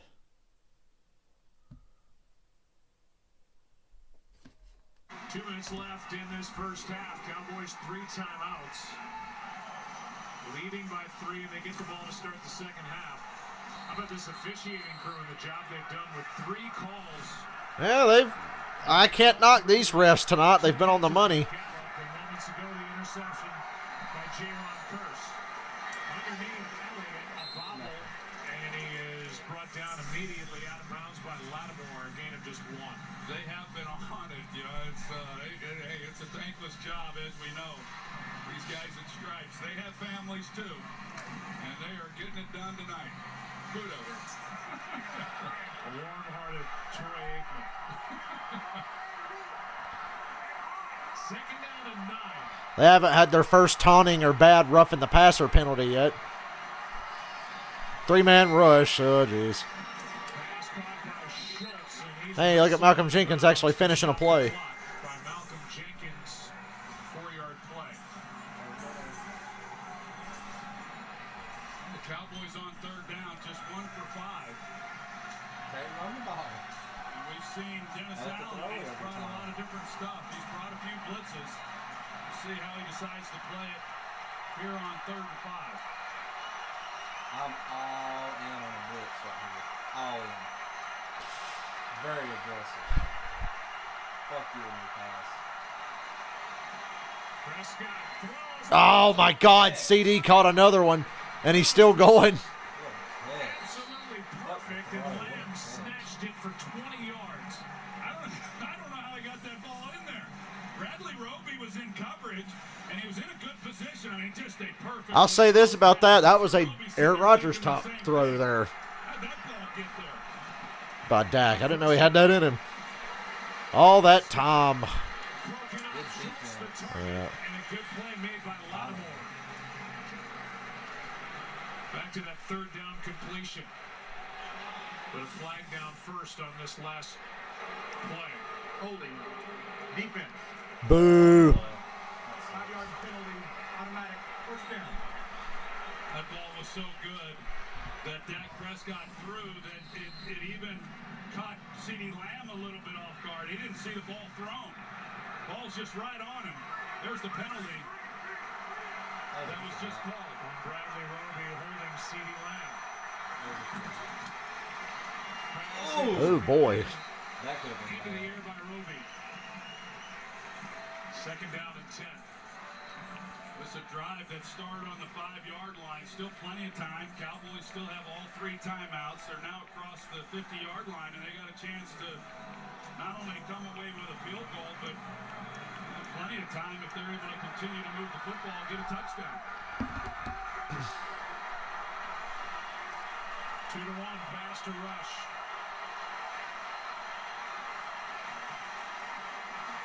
Prescott. Cooper. Make the tackle. Damn good tackle. Timeout. No gain. Are they going to let him play it out? The whole key. You're going to play man coverage, then you have to be good That's way too tacklers. far in there. And Roby does a good job. 3rd and 10. The Saints are letting the clock run. Time for a 20-yard Thinking pass. here, if Dallas is able to get anything, I'm not so sure they don't go for it on 4th down if it's manageable, depending on what happens. A lot of time coming off the clock now. Under 40 to go. Here comes the blitz. Prescott Didn't get there. goes to the sideline and Yep. the flag. I know that one's Yeah. Being guarded. Pass interference. Debo. Pass interference. Defense. Number 29. Look at that. Come on now. Cowboys happy to get one of those go their way after what happened a week ago tonight. Yeah, they definitely had quite a few go against them. But this was the right call. These officials, like you said, they have been on it. And Paulson Adebo was hanging all over Cooper. 5th penalty on the Oh, year. penalties are an unfortunate part of football. 3rd round pick, Adebo. On 1st down now, Prescott Schultz catches a lot of passes. Damn, Dan Quinn's actually managed this last 2 minutes pretty well. The Saints ain't going to have no time. 23 seconds in a 3-point game.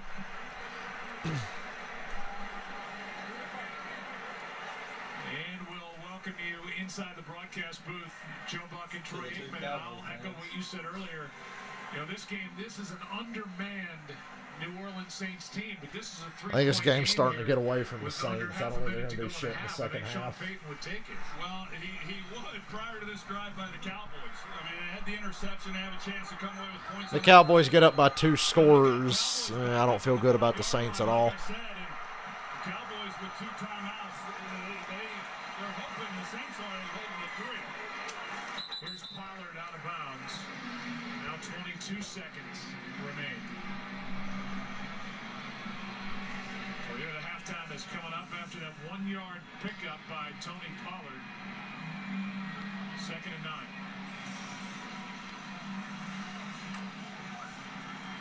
Former assistant with the Dallas Cowboys, Sean Payton, in his 16th year as head coach for the Saints. It's 10 too many. I remember Peyton almost got fired after 2015. Damn, Schultz snagged it away from Malcolm Jenkins.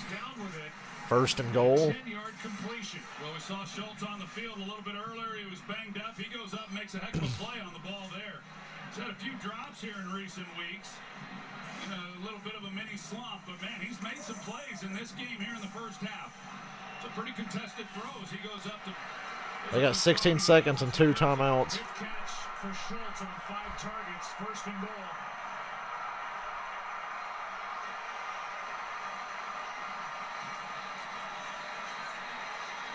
Prescott to Lamb. He didn't get both feet in, but he caught it. Guy's amazing. CD just made like a one-handed catch. Didn't get both feet in, though. Watch the catch. First down. 10-yard penalty. They threw a flag on that play. There's the catch by Lamb. And the call is against the Dallas Cowboys. It's against the Cowboys. We'll see where they Can move we get the a ball. 10-second run? Please. I hope somehow they botch this and don't get anything. With 10 seconds, that's a big call. Yeah, that's pretty shitty to get that call with 10 seconds left. Big call, just 10 seconds, so Do something stupid here. I'm gonna add those passing yards. back there, he knows it's Timeout, Saints. but he can work anywhere in the field. Got one more play. Timeout taken by the Saints. Here's the penalty. It's on Oh, Tyron yeah. Smith as he had a hold of Granderson. That was a sack.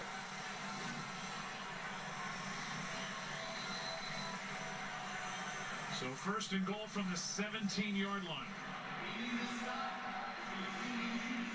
See what Kellen Moore has designed to try to get this ball into the end zone. See if they can't, New Orleans, you catch it anywhere as long as you don't get it across the goal line.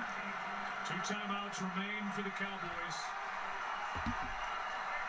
Saints give this touchdown up. That was, I don't even know. Prescott, Jackson. Elliott, You got to kick the field goal now. down to that short completion. You got to kick the field goal now. 4 seconds left. And Prescott knew it. I mean, he Oh, knew it. well. He started to scramble. Saints held him to 3. If there was more time, That's big. I was going to say, if they went up by 2 scores here, it wouldn't be good. Somebody could free up. But then it's all or Found that nothing. video He I knew it. wanted That was to really show smart. you. A smart play that won't show up in the stats. Here I by got something Prescott. funny As he for goes to the halftime. left, he immediately gets it out. I mean, he knew. I'm going to find it on my computer, mute it on there, and then find it on my TV for us and turn the sound up so they can hear it and watch it at the same time. From the 7. Because if I played it on my computer, you wouldn't be able to hear it. I hope he misses this. 34-yarder by Zerline. Miss.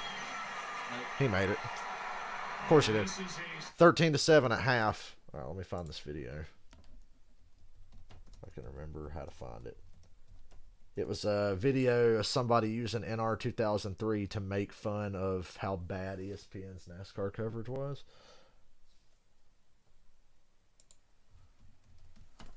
But I can't remember the guy's channel. And sure enough, I can't find the shit.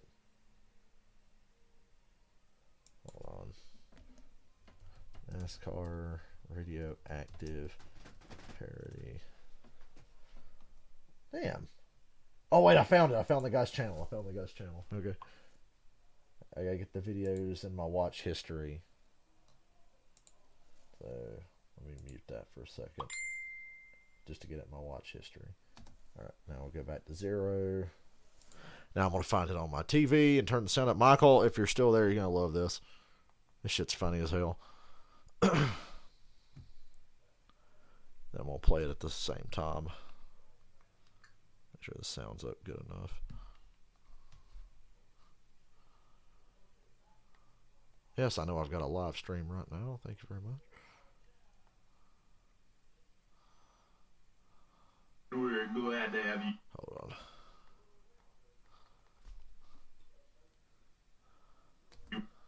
And we're glad to have you with us here on ESPN as we are going green. This shit's funny as hell. 500 miles on this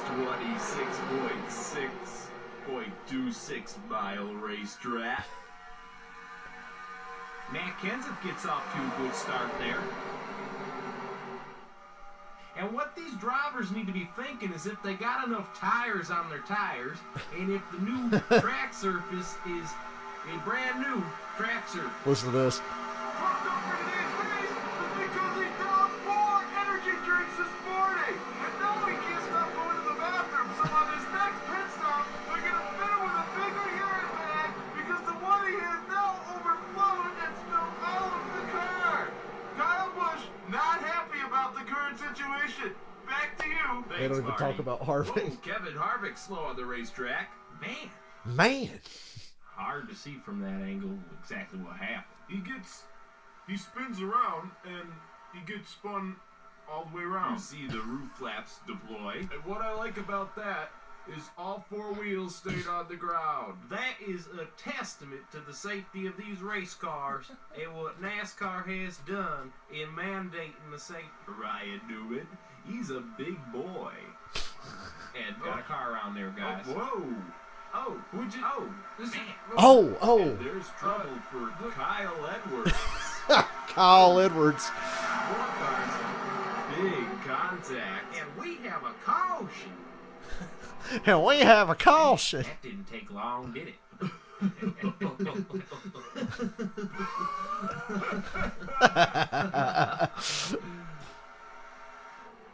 You see, Carl just get around there. Might have had a little help from Dave Blaney. The 22 car comes back up, into traffic and involves more cars. That's just a product of this type of racing. Man, hard lick. Hard lick. Andy Petrie said that shit all the time. Hard lick. Right along with AJ. Listen to the radio. We got one spinning ahead of you there. Get high. Go high. Go high. Go high. Oh, you idiot! What the fuck? Our apologies for the language. Our apologies for the language. The draft plays a very There's a moment when you hear important driver role radio here. later on that's really funny. You can see how much distance there is between the guys in the back there and the front pack. They're going to have a hard time catching up if we don't have a caution. Oh, Kurt Busch and guys. He had big Listen. contact with several cars.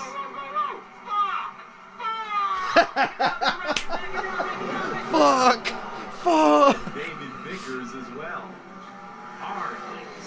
And the caution is out. And the caution is out. It looks like the 66 car just gets into the back of the 2 of Kurt Busch, sends him across the racetrack, and collects a bunch of drivers into today's Quaker State Big One of the Day. That was just completely The Quaker uncalled State for. Big One of the Day. And there's nothing you could do in that position. This is all Jeff Greed's fault. And I wouldn't be surprised if he didn't get punched. Inside. Car inside. All right, I gotta have a smoke. I'll see you in a bit. I gotta have a smoke. I'll see you in a bit. Oh.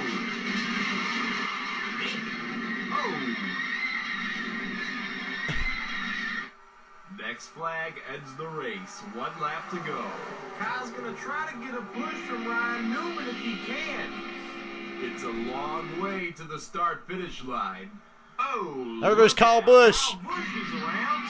66 just took us out. That's a race, boys. Oh, more contact. As you can see, the 66 washes up off the corner and clips the 5 car and sends him around. Just a very, very disappointing situation for Kyle Busch. But this, again, is all Jeff Green's fault. The 78 car makes big contact. Big contact. Thank goodness for the safer barriers.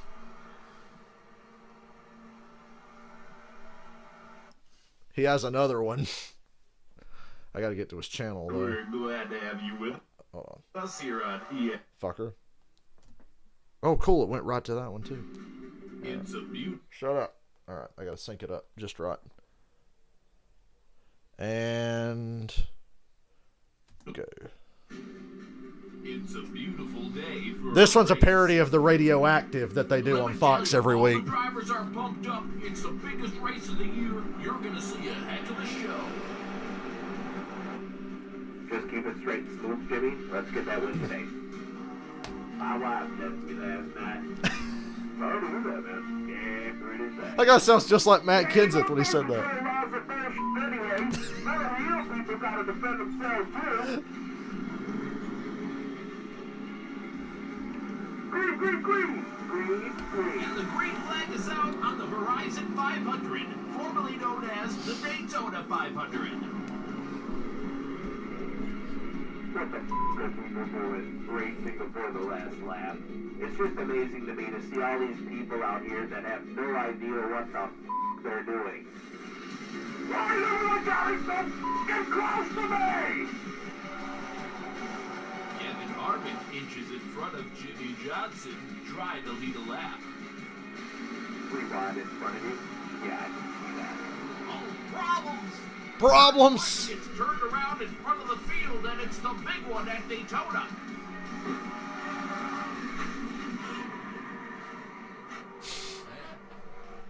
Three car took us out. You better go down to his pit right now. Tell him I'm gonna wreck him next time I see him and murder his whole f***ing family! I don't know what I was supposed to do. Nobody said anything. I'm gonna shoot the asshole that did this to you. Here they come, down pit road.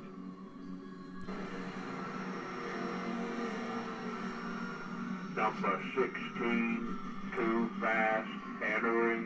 Oh, good luck! Get the f*** out of my way!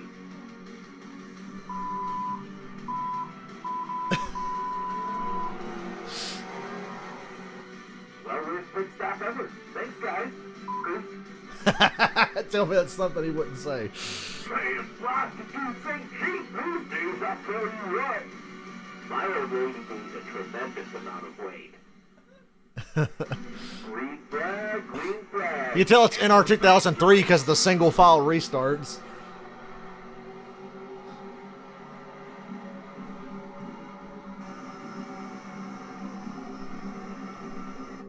That's a good mod, though. Got pressure coming from the two. Two's going to the bottom. And the 2 car goes down to the bottom and takes the lead. What? We've just passed the halfway point. Oh, problems back in the pack. Martin Truex gets turned sideways. In red! Oh! I'm gonna rip these f***ing eyeballs out and in a socket! What part of not clear don't you understand? Jeff Gordon's going down to the bottom. He's This got looks a real. fast man Kenseth with less than 10 laps to go. It's coming down to the wire. Oh, look out. Jimmy Johnson, Austin Dillon, and Kyle Busch all wrecking off turn 4. Oh my God. Tremendous contact. Tremendous contact. God. All right, bud? Back to the chiropractor. So, are you inbred or just stupid? Nice job to you guys. Sorry about that. Sucker! It's okay, we got someone going down to his house right now. Gonna burn it down with his family inside.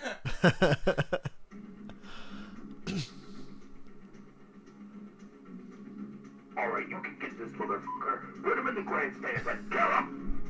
Me at the end of a race. Three laps to settle. That was me at the end of Bristol when we were there. I was like, put this motherfucker in the grandstand. I'll catch him. They're neck and neck. Which one's gonna get the help? Jeff Gordon getting a push from Carl Edwards. They're side by side behind you. No pressure. White flag, 1 lap to go. You're in the middle, 3 wide, driving like a fucking loser. 2 cars going to the bottom. I think you got him. Junior ain't gonna make it. Coming to the line to win the Verizon 500. Well, kiss my sister and call me Bob. You won! Woo!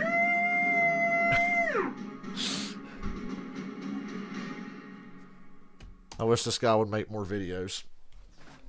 He hasn't made one in a while. That shit always makes me laugh. I gotta go meet Lindsay up. And be the working man. Free Sunday? Yeah, I'll be here. I'll come back Sunday. Alright, I'll see you. So yeah, that shit's funny as hell. And it made halftime go by faster, thank God.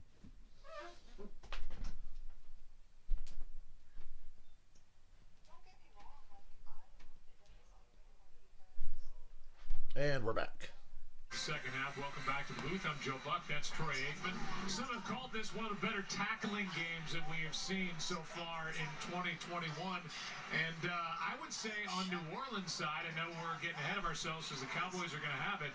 For the first start of the year, pretty good by Taysom Hill. He's helped his team stay in the ball game, and the defense for the Saints has been pretty strong as well.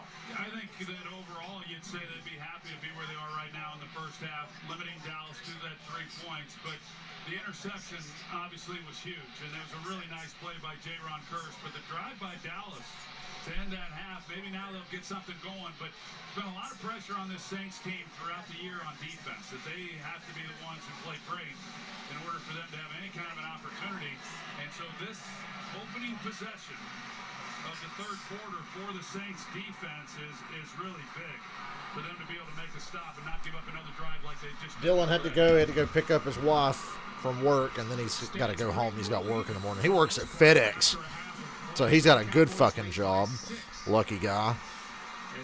I'm sitting over here riding the struggle bus trying to figure out what the fuck my next job's going to be.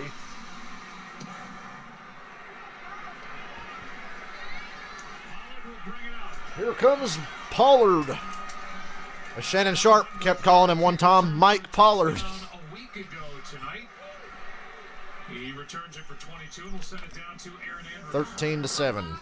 Because I know the two of you are very tight with Sean Payton, but it's like you read his mind coming out of the locker room here. He did have a smile on his face, and he said to me, I like the way that first half went. I like the way our quarterback played. I like the way he threw the Yeah, that first half could have went a lot worse for the Saints. It could have went better. That interception in the red zone was really unfortunate. But other than that, it was a solid first half, all things considered, against a really good team. Oh, my God. The whole Saints defense was in the backfield before Dak could complete the handoff. Not getting a lot out of Zeke tonight, or Pollard, for that matter. I'd like to follow up on what Aaron said, which sounds like is basically what I said, is that if the Saints can get into late in the fourth quarter within striking distance, I mean, that's all Sean Payton really wants, because That's all they need. Keep it a close game. Be there in the end. You saw what happened Monday night with Seattle. They didn't deserve to be in that game, but they kept it close somehow. Oh! Finally, somebody tackled C.D. Lamb, Marshawn Lattimore. Well, yeah, the Cowboys facing a 3rd and long here, and this drive is huge according to Dan Quinn. He said this is why we Dan Quinn said this drive is huge. They deferred for this reason. Well, they're on 3rd and 10 now. Are playing well. As for his defense, he said the turnover was huge. We know Taysom Hill can get out of the pocket. We have to prevent those shot plays, Joe. 3rd and 10. Nothing deep, nothing cheap.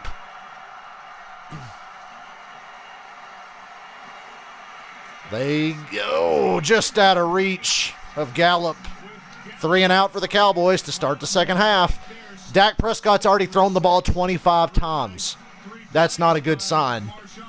That's not the winning formula for the Cowboys. They have to run the ball to be really good.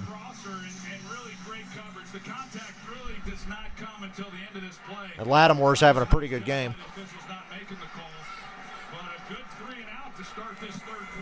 So much for deferring being a great move. Damn, what a punt. Saints get it at their own 20. Excuse me, I need to run to the bathroom because I didn't during halftime. I was too busy laughing.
Okay, I'm back.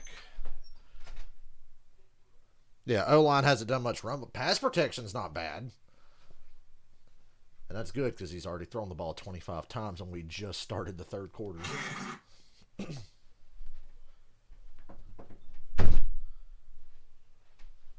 by Bud Light Platinum Seltzer, made for the night. Well, the two coordinators for the Dallas Cowboys trying to navigate through this game with their leader, Mike McCarthy, back in Dallas dealing with COVID. Yeah, it seems like it's gone fairly smooth. I talked about the offensive line coach, Joe Philbin, who's not here tonight either. And then the backup offensive line coach or the assistant offensive line coach, Jeff Blasco. And, that can cause some disruption, but then how do you do in-game adjustments? But by all accounts, the staff over there by the Cowboys is handling all that. And with there we go. Double duty. Gain of 6. We've talked a lot about Micah Parsons. Here's what Micah told us about his defensive coordinator, Dan Quinn. He's like a big brother, a weird uncle, always bringing a smile and all the energy. He makes you want to buy in. He's got Why do I like and hate Dan Quinn at the same time? of all of his defensive players. And Micah Parsons is in good hands with Dan Quinn as his coordinator. Yeah, and he said weird uncle in the most flattering of ways. Oh, I got a weird uncle who I like, so I can relate. We talk about him, or when we talk with him, I mean, he is always upbeat, always positive, has these guys back, and they know it. Micah Parsons got Hill on the... Wow, Hill just outran that entire defense. He's up the middle of the field. Tackled at the 50. Damn. Big play. Parsons with pressure and a 24-yard carry by Taysom Hill. Trevor Siemian can't do that for you. They've kind of been keeping Micah Parsons on Taysom Hill, but this time in man coverage, Taysom Hill's able to get out of the pocket. He outruns Micah Parsons, which is not easy to do. And then there's just nobody there in order to pick up Taysom Hill on the scramble. He's been about all they've had in the run. Nice run up the gut. Gain of 7. He's their leading rusher. And that 24-yarder is season long for Taysom Hill. Well, that foot coming in as to how effective was he going to be. That was a Michael Vick quick run there.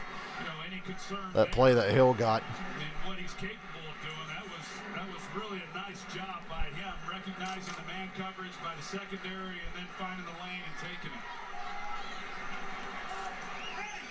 Suffered a concussion against the Washington football team week 5 and has been dealing with that plantar fasciitis since the Tennessee game. It'll be 3rd and 2. Snaps the last couple of ball games. He was the backup, and now getting his first start of the year quarterback, he hands for 1 to Mark Ingram. Now, what the Saints did there, they brought in Will Clapp again. They're keeping him out there on the field, the 6th offensive lineman. What they've done the previous 2 times they brought him out, they've run the ball.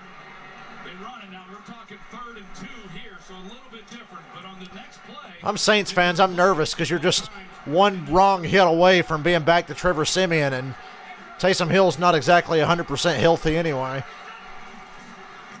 And he's just a straight run and a first down. That was effective, and DeMarcus Lawrence is slow to get up. He's up, though.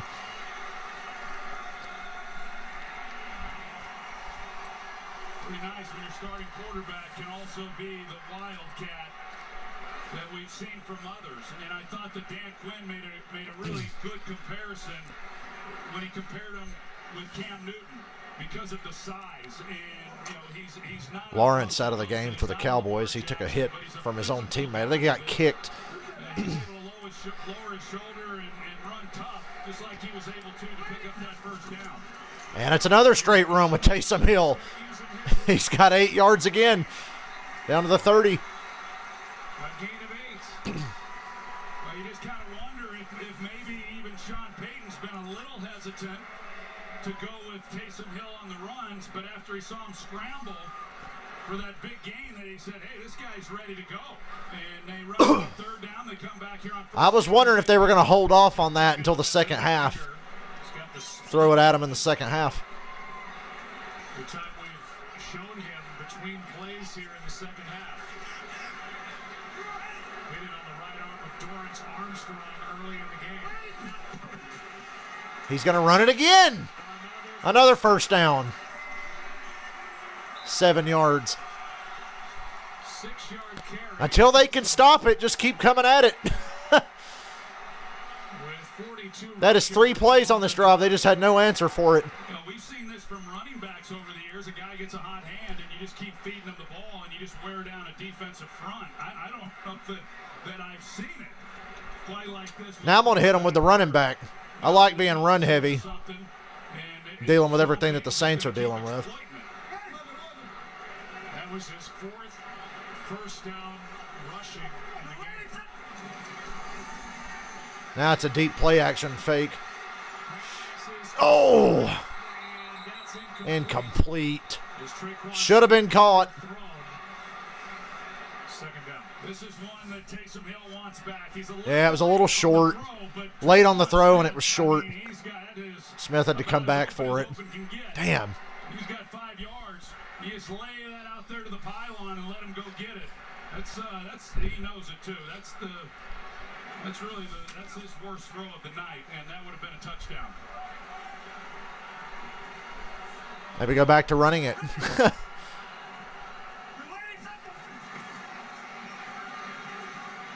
up a screen for Ingram, and it's not there. 3rd and 10. I could tell this drive is going to end in crushing disappointment. We showed you the split. This is why, from early in the game, as Hill let the pass go, his hand smashed into the right arm of Dorrance Armstrong. And he's been bothered by that middle finger ever since. Yeah, I think you're right, and he keeps grabbing it as we've shown, and then the feel of the ball is different when you've got tape on it, and I think, like you said, it's even more than that. Affecting, he's fought through it awfully well. He's made some nice throws, but I think it is impacting him. Cowboys blitz Van Der Esch, and incomplete on a little screen attempt. I don't think it would have got the first anyway. Damn. Start to the drive. He'll miss Traquan Smith with an opportunity, and now they'll try the field goal. Yeah, well, they definitely wanted more, and yet to start this half getting points and holding the Cowboys to a 3-and-out, I guess, if you're a glass half full kind of guy.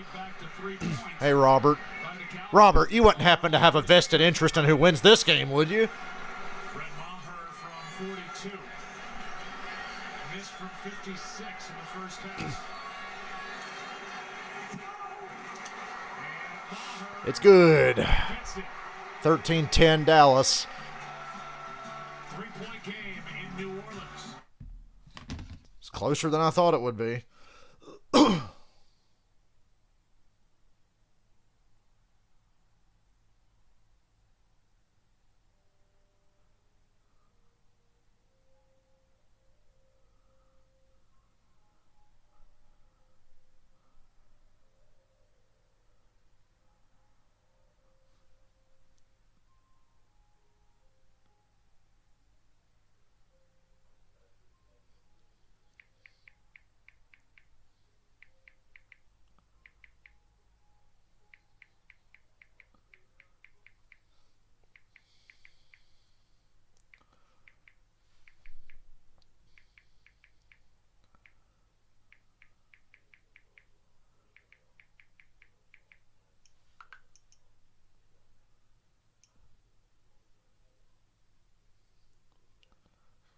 It's kind of a, I was all excited that Dallas lost 3 or 4.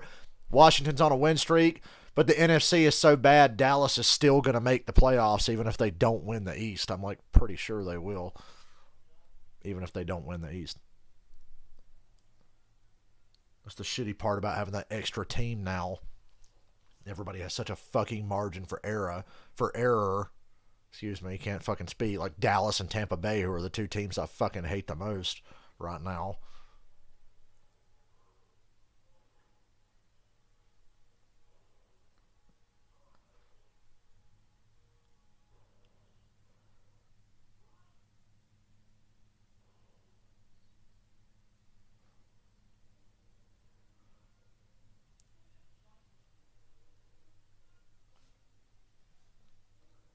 I haven't checked Skip's Twitter tonight. I gotta do that next commercial.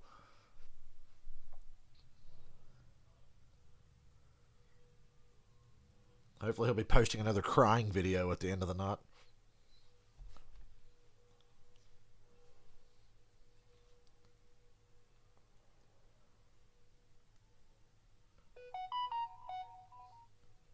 $2. Thank you, sir. Tonight, linebacker with the Saints for 9 seasons. Now the glue that held that vaunted Dome Patrol linebacking core together. 4-time Pro Bowler is a Saint and went into the Saints Ring of Honor at halftime tonight. 7th member of the organization to be inducted. Passed away in 2005 at the age of 45. Well deserved. My first start was here at the Superdome against that Dome Patrol. The Saints were not the Aints in 1989. They were for real. Jim Moore was the head coach. They were really good. They gave me an indoctrination into the NFL. Here's what they look like, that linebacking group, and the foursome about as good as we've seen. The quartet in our old school: Sam Mills, Vaughn Johnson, Pat Swilling, Ricky Jackson. And Troy, when you have a publicity photo as good as this, you know they were doing something right. They were really good. Vic Fangio was coaching those guys up. Let's get another quick 3-and-out here. God, I hate the Saints. Why do I have to cheer for them? Gallup for a gain of 5. This is so complicated for me. I hate the Saints. I hate the Cowboys. The group that he had several years ago in San Francisco that was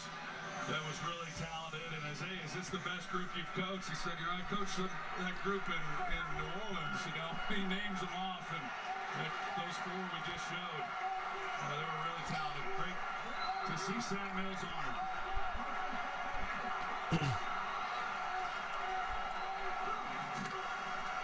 Hand off to Elliott, and the ground game is doing nothing. I dare you to come out and run it on this 3rd and 3. I dare you. I bet you won't. I'm saying that because I want them to, because I know they won't get it. Boy, 27 pass attempts for only 184 yards. Let the fucking average on that. Not good. Dink and Dak. The Dink and Dak attack. Into the huddle. See what Hill's done on the ground compared to Elliott and Pollard, who are combined for 19 rush yards. It's 3rd and 3. Never forget the Saints and Falcons were both bizarrely in the NFC West.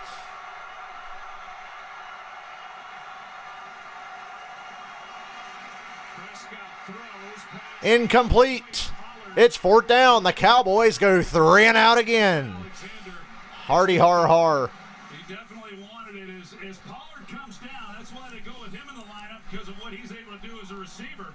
He starts in, he runs the China round, he comes back out, and there was a little bit of contact. I didn't see enough there. And because Mike McCarthy's fat ass ain't here, Dan Quinn's going to do the smart thing and punt from this field position. Selects to throw and not able to pick it up. Anger hits another good one. Cowboys have started the second half with back-to-back 3 and outs. Deontay Harris breaks a couple of tackles. Can't break anymore. Saints get it right back. Not good for the Cowboys offense. 7-yard return. Now down by. I'm enjoying it.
NFC West got really crowded before they realigned the division and added the 4th division in each conference. I wonder if I barely remember it. Back when the AFC South was created, did people back then think, God, what a shit division? Colts, Jags, Titans, Texans, ugh.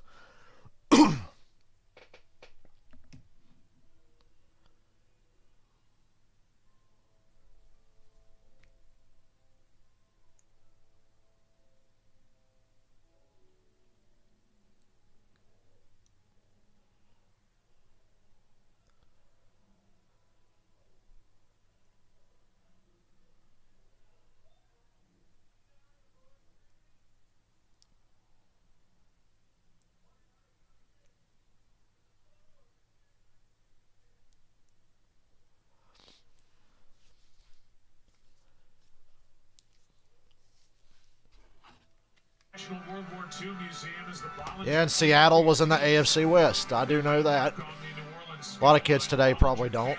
Peace symbolizes the values the World War II generation fought for, the sacrifices they made, the peace, optimism, and hope they ultimately. It's a damn shame they never made the Super Bowl when they were in the AFC, so they could say they've been the representative of the Super Bowl in both conferences. But no, both of theirs were in the NFC. 05, 2013. Oh, all three of theirs. 05, 2013, 2014. And it's here in New Orleans, Louisiana.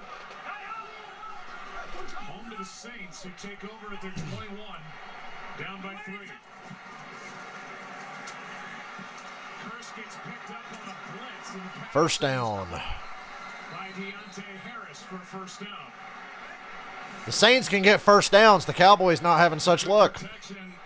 As they bring Garrett Griffin across, he's able to handle the blitz by J-Ron Curse. There's a flag in the backfield.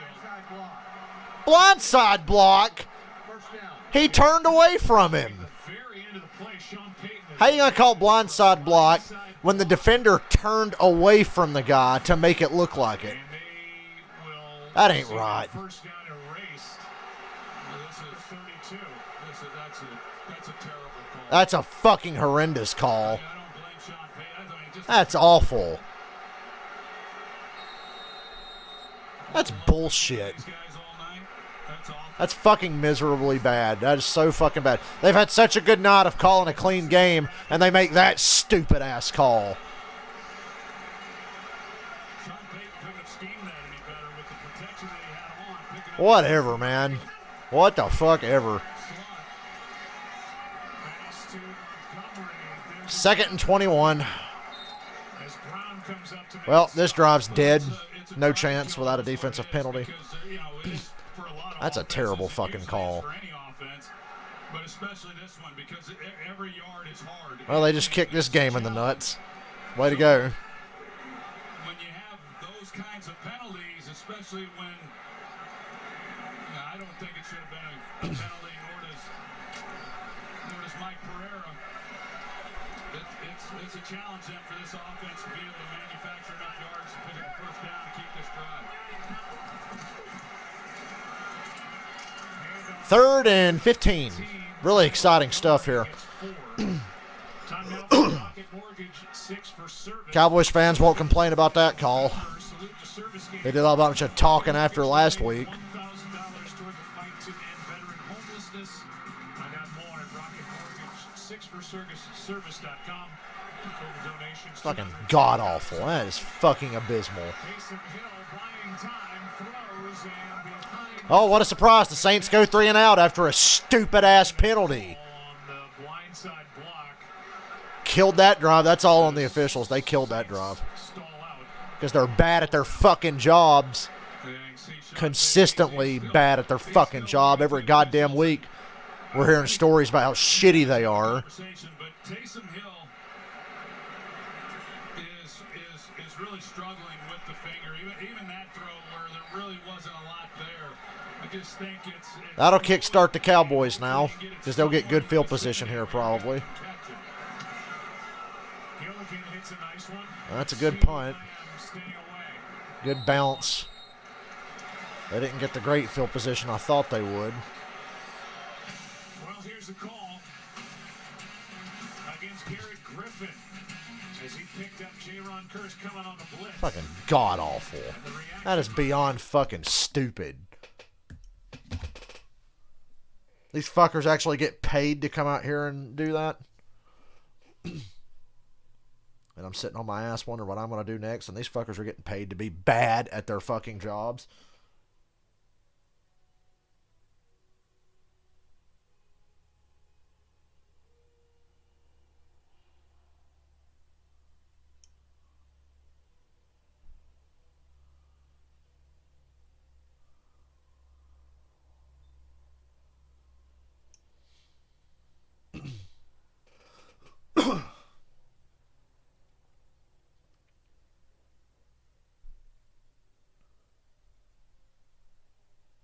Justin Allgaier won most popular driver in the Xfinity Series.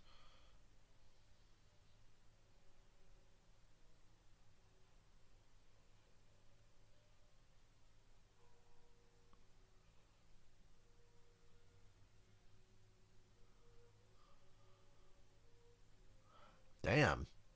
The Grizzlies beat the Oklahoma Thunder by a score of 152 to 79.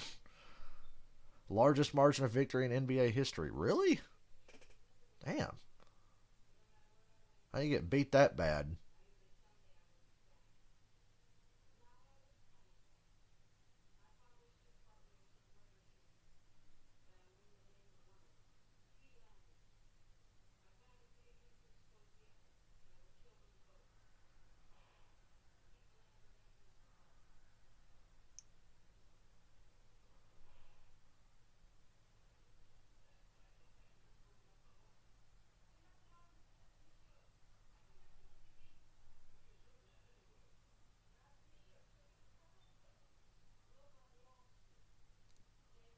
You lose a basketball game by 73 points, it should count as 10 losses. The Bears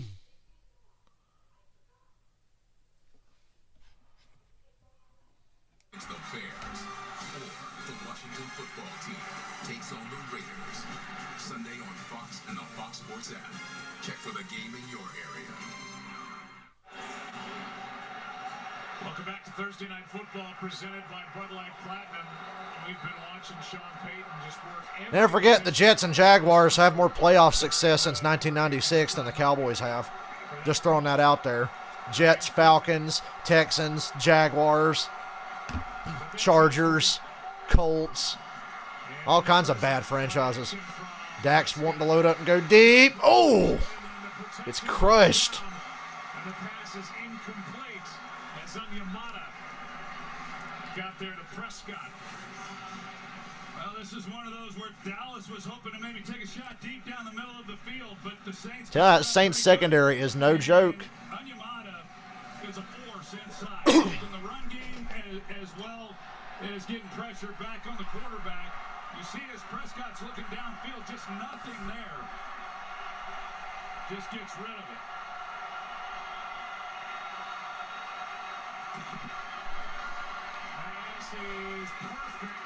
CD's got a first down.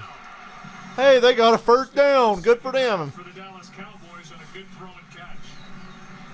It is a really nice route there by CeeDee Lamb being able to get inside because P.J. Williams, who's covering him, that's the spot where he should play harder inside. Based on the coverage, you don't want the receiver to be able to take the middle. But CeeDee Lamb, even with leverage against him, he's able to get in there. Saints defense has pretty much taken the run game away from the Dallas Cowboys. Elliott and Pollard, 11 carries, 20 yards for the game. Dak going deep. Incomplete. That was really good coverage by Roby. He started to reach. It looked like he started to reach for the flag at the end of this. They turned Bradley Roby around. He just gets turned around. He just started. That ref was looking like he was like, I'll let it slide. I saw the same thing. I think it's just muscle memory at this point with all the flags we've seen. Yeah, that was just instinct. The ref wanted to look for his flag because the pass was incomplete. 2nd and 10.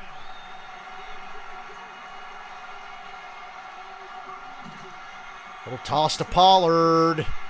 Somehow gets through. Wow, he's going to the house. He's got one man to beat. He's got to beat Marcus Williams.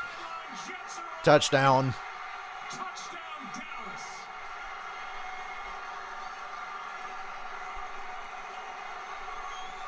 I guess I should have put Pollard in my fantasy lineup off of that play alone. And Tony Pollard just showed the world how fast he is. He outran Marcus Williams. He had one man to beat him straight up. He's going to get up the field. He's the only guy who's got a shot.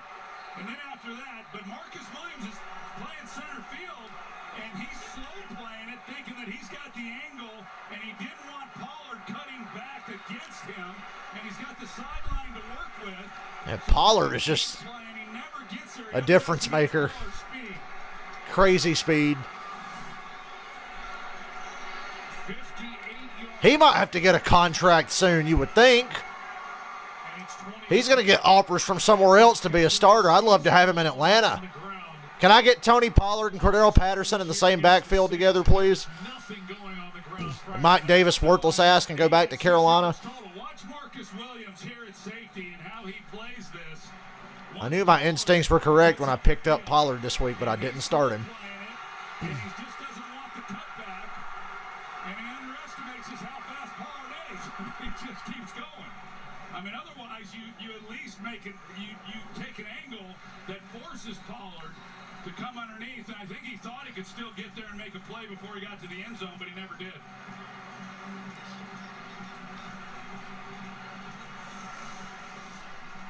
Granderson, I mean, almost for a loss of about 5 or 6 yards, just barely, and so for Pollard, usually when you get disrupted like that as a runner, then here comes the rest. Well, at least I get to see the Saints suffer.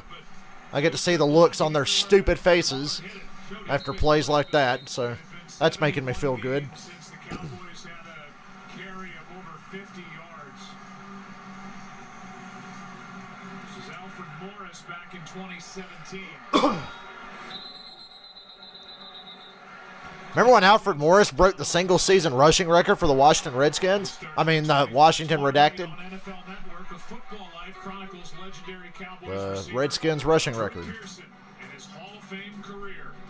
Football Life, Drew Pearson premieres tomorrow at 9, only on NFL Network. The great Drew Pearson. You talk about the OG. That's the OG, 88, the original. Well, the pressure now is certainly on the Saints and Taysom Hill, who is struggling with that finger. 20-10. Keanu Neal got him in the backfield. In fact, lost a yard as Keanu Neal made the stop. During the possession by the Dallas Cowboys, they've been working on that middle finger on the right hand of Taysom Hill on the sideline. Well, all things considered, I think he's throwing the ball actually pretty good. I can't imagine being able to throw a ball with a splint, even though the splint's on the top of the finger, but not to be able to bend it the way that you'd like. It's coming out. Pollard's becoming to the Cowboys what Kamara is for the Saints. And there's Ingram with a nice run. Make it 3rd and 3. With a carry on 2nd and 11 of 9. And you can see it's Dan Quinn, the master of the blown lead. Don't get comfortable here, Dallas. And however he's going to have to get it done, he'll give it all he's got. As you said earlier, he's proven to be one of the tougher guys we cover. Yeah, and he has been tonight. I mean, just the way that he has competed, it's been impressive to watch. 3rd down and 2. Hill on a straight run on a 3rd and 2. He's got it. Hurdles a man. Still going to the Dallas 44. Carlos Watkins, my man, made the tackle. That's a money play right there. I'm telling you, just going to have to go back to that again, Saints. He hurdled DeMonte Casey, who was absolutely worthless. I'm a Falcons fan. I can confirm Casey is worthless. You see, he comes around here. He leads the way. Taysom Hill gets in behind it. Callaway, he's down the field blocking. They seal the edge. They knock out Van Der Esch. So, it's good execution. It's the best thing they have going right now is the Wildcat with Hill keeping it. He's broke out of the pocket again on the run. Crowd wants to see him take off. He got 4. Not a lot of room out there, a gain of 4. Here's the leap over DeMonte KZ. That was clean. I don't think he touched him at all. No, he didn't. More and more of these guys, I don't only imagine you go down and you think you're going to make a tackle, you're bracing yourself for a little contact. Trevor Simeon's loving it. Trevor Simeon liked it. Crowd sure liked it. One of the fan favorites, Taysom Hill. 2nd and 6.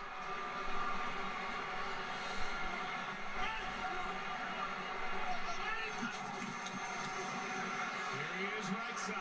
Another one. 1st down. See where they put it down. Another 1st down. They got no answer for that. Either way he runs. Left, right, middle. They motion to the left. Straight draw, bootleg, play don't matter. See the guy fall in behind it. They're going to motion here. See the impact that has then on the defense. And then you got Eagles. And you got Taysom Hill keeping it. So Remember, the Saints are doing this without both their starting tackles. Rams and these teams that the Green Bay Packers, a lot of those things within their running games that create space within a defense. That was a good design with the motion, and then the quarterback keeps the ball. Hill is rushed for 6 first downs in this game. 6 first downs by run. Oh, And good coverage by Brown. As he gets got to give Brown credit. He's having a better game than he had on Thanksgiving, but that's not saying a lot. 17 seconds left in the 3rd. Yeah, Brown is in his hip pocket. You know, Traquan, he didn't take off running. I don't know if he couldn't feel that it was man coverage, but he wasn't running at full speed, and because he had a step on him, on Brown initially, but Brown makes it up.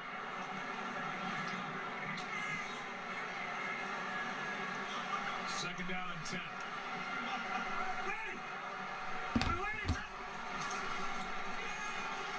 Handoff to Mark Nice run for Montgomery. That'll end the quarter. It'll be 3rd and 3.5. He gets 8. And he brings us to the end of the 3rd quarter. Either way, it's a great possession for the Saints. Giving their defense a rest here. 20-10 at the end of 3. Thursday Night Football. Come on. Need a touchdown drive, though. This is getting to the point where it might be 4-down territory, which I don't know. If they don't get this, I would kick the field goal again and make it a 1-score game. But I'm sure they'll consider knowing Sean Payton. Who knows? They just run it with Taysom Hill. It worked before.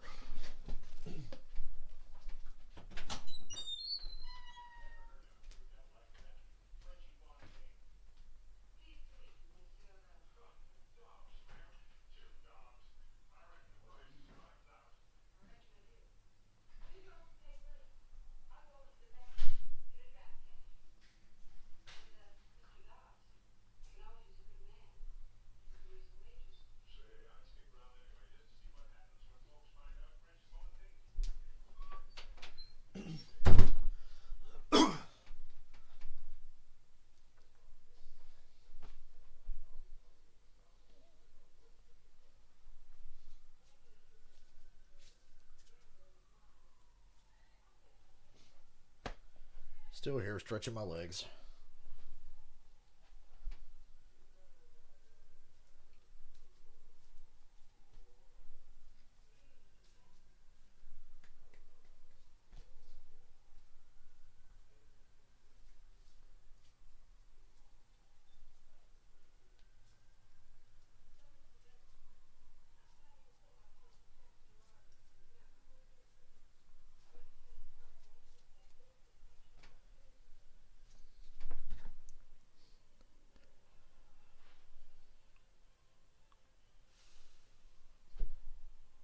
Come on, let's get on with this 4th quarter. This is actually a surprisingly fun game to watch.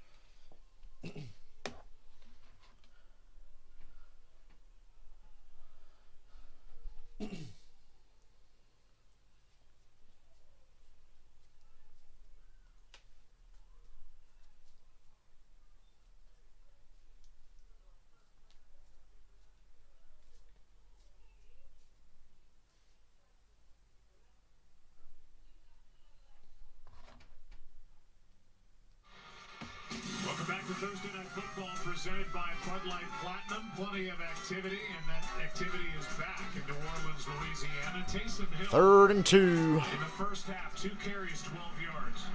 In the 3rd quarter, 7 carries, 75 yards. He's taking a beating tonight. His arms are just all fucked up. And as you said, I mean, you almost expect Taysom Hill to take off and try to pick up this first down with his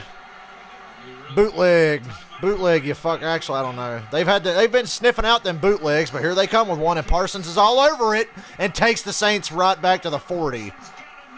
I was gonna say the bootleg hasn't been there tonight. It's been all straight quarterback draws, and Parsons just flashed in there and didn't even look at anybody else. As the quarterback, you got to get this out. I don't think it's that simple with Michael Parsons. I mean, Kick your field goal if you can. It's going to be a long one, though. And when he does it, Parsons just smothers him up.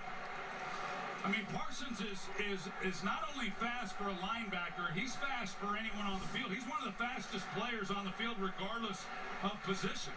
Wide receiver. The Saints are going to punt. Yeah, that'd be a... They missed that long one earlier.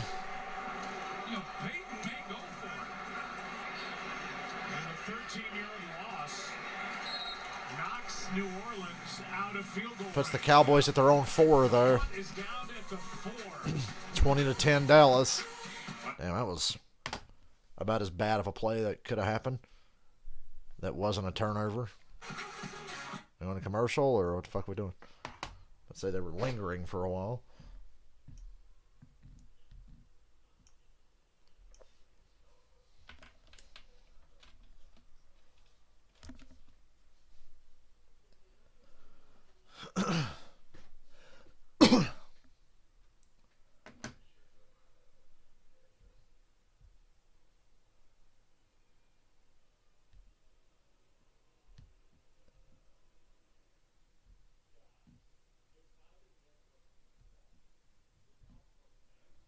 Taysom Hill has one hell of a vertical leap.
Yeah, I probably could have grabbed Taysom Hill. I guarantee he's available in my league. His fifth straight game with at least one Put him as my flex player. Wouldn't let me do that, but it'd be awesome if it would. Gee, maybe if Atlanta had a Micah Parsons, Dan Quinn would still be there. Atlanta never had a goddamn pass rush for shit. Still doesn't. It's even worse now. Parsons kind of rededicated himself, started showing up earlier, started taking care of himself a little bit better, and so you keep waiting for that rookie wall, and he just busts right through that. And he's a team guy. I mean, he really is. He'll play anywhere. I mean, he'll line up and cover a wide receiver if that's what you want. He doesn't care.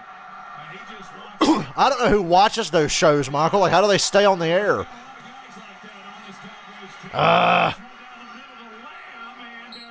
Incomplete. Damn it. 25-yard play to Lamb. Cowboys better hurry up and snap this. I thought it might be incomplete. Challenge it, Dan. Don't let them. I mean, Sean. Getting my teams confused because I hate both of these teams.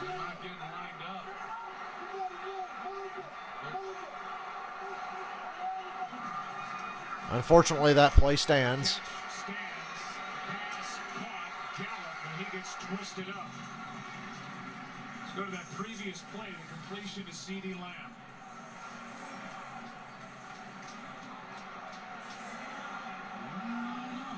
They'd have had a case to challenge that. Might be a little bit better angle on it. His hands were under it. No, I don't think that wasn't a catch. Well, the Cowboys got away with one. What a surprise.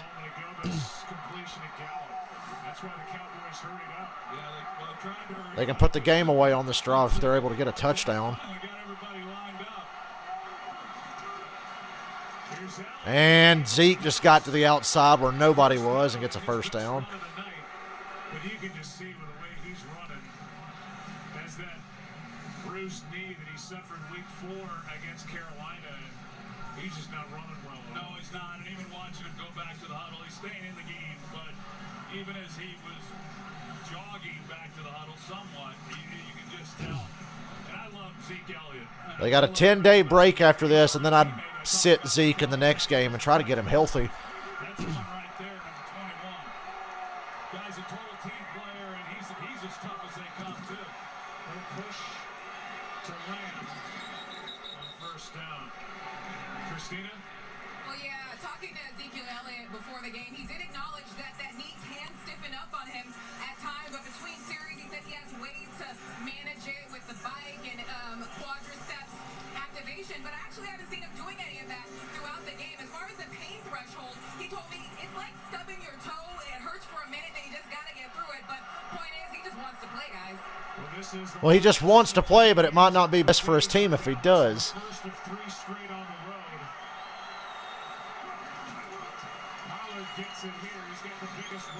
3rd and 4. The 58-yard touchdown.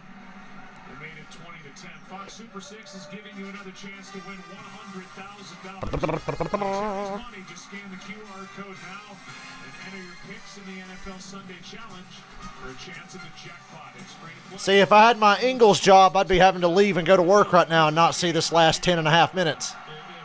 That's why I don't want to go back just yet.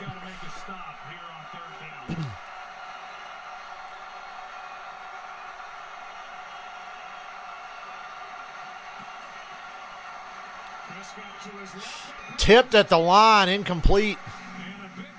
Damn, what a stop. I dare you to go for it. The CeeDee Lamb, Devontae Adams comparison is not far off.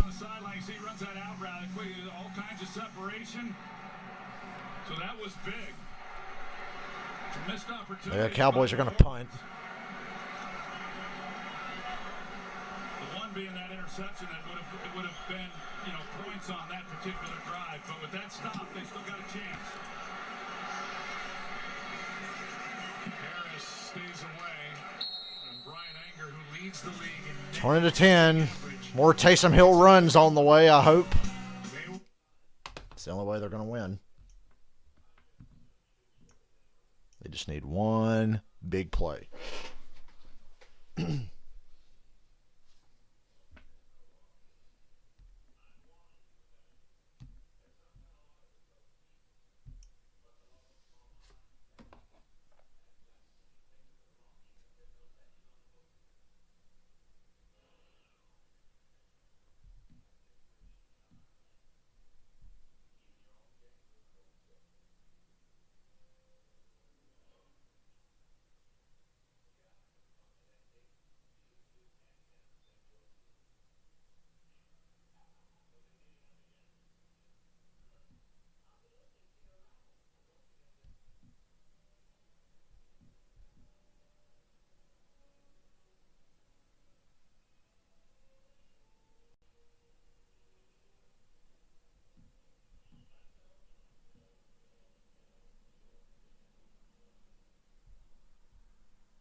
Oh my God, it's commercial.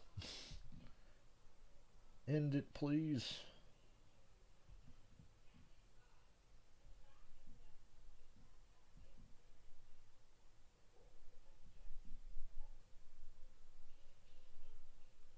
Punt by Brian Anger, took a couple of hops, and where did it end up? We know right next to the camera. And the old Hall of Famer with a 9,000-pound camera on his right shoulder, just one hand's it is showing off now. There's nothing to it. Don Cornell. Saints from the... Why do I feel like the Saints aren't going to pull this off? Hand to Ingram, and he's knocked down back to the line of scrimmage. As Jordan Lewis came up to make... I have zero confidence. Really great job by Jordan Lewis filling the gap, but it's kind of right here now for New Orleans. If they're going to be able to cut this lead, 4 down territory from here on out, I would say, though. We're under 10 minutes now. Nickelback, get in there and mix it up in the run game.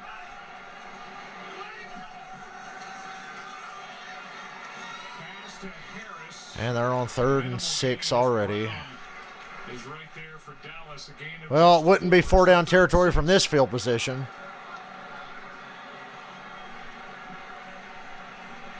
Taysom Hill run. Easy. Easy 6 yards and a first down. I know you have a lot of respect for and Sean Payton, but his options are a bit limited with all these injuries and a quarterback who's got a splint on the middle finger on his throwing hand. Yeah, and they've been 3rd and 6. Incomplete. Traquan Smith. There's a flag. There's a flag down. They might have gotten Roughing. See where the flag is. That's why Traquan went down. There was contact. Holding. Never mind. It's holding on the Saints. Never mind. Yeah, this game's over. This game's over. I wish Dallas would just score a touchdown on this next drive so I could turn this off. Traquan Smith, number 10. There's the contact at the end of that play that there's a question of whether or not it was within 5 yards. Looked like it might have been. And Taysom Hill was still within the pocket. They get called for the hold instead. So now oh well. for New Orleans, Dallas makes a key stop.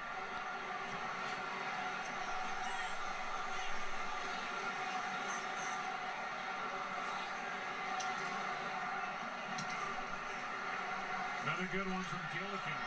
Hunters are calling a clinic in this game. See, I didn't like how CeeDee Lamb was carrying that ball there. He was asking to get stripped. He's lucky nobody was around. Tuck that thing away, man.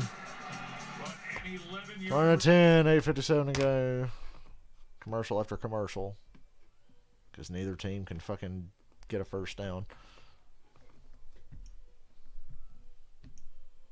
This is where streaming football becomes a chore.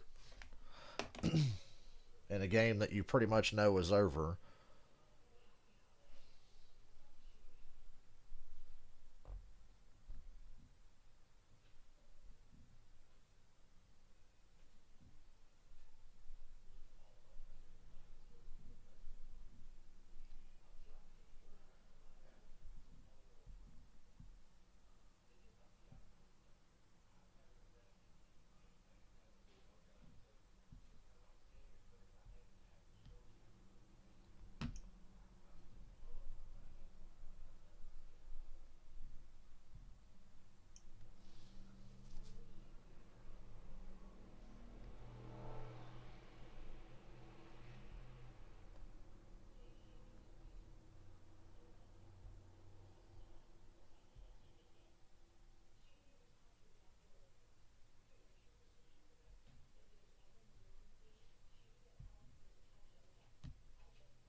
Sports app. Check for the game in your area. Welcome back to Thursday Night 20 to 10 as we slowly grind to the finish here. Dak Prescott, pretty good game. I'm still hoping for a fluke turnover for the Saints. 235 and a touchdown. Taysom Hill done his big damage on the ground, and that game summary is presented by Microban 24. Taysom Hill's the white Cam Newton. And that 58-yard touchdown carry by Tony Pollard. So gritty and hardworking. Second half. Here's Elliott. 8:50 to go. Peyton is still any guy wearing stripes that is in the neighborhood of Sean Payton is still hearing about that call against Garrett Gilbert.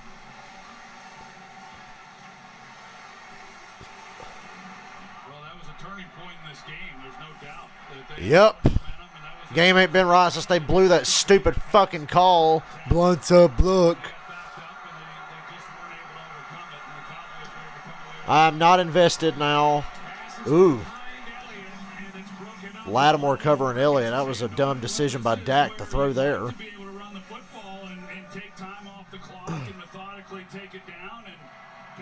This game, but it's just really not Dallas. The numbers look better than what they really are. They've had 2 runs that have accounted for 90 yards, and that's it. I mean, they've not run the football well. 20 more pass plays than run plays tonight for the Cowboys.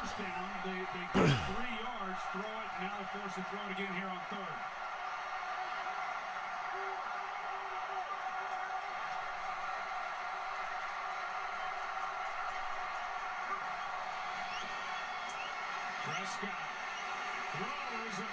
Intercepted.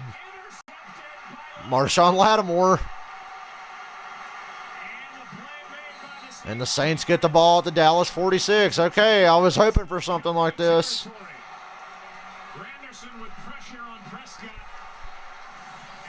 That's a turnover, boys and girls. Why am I still not that excited? I mean, that's a good break. Hopefully they can take advantage. At least get within a score. Get your 3 and get within a score.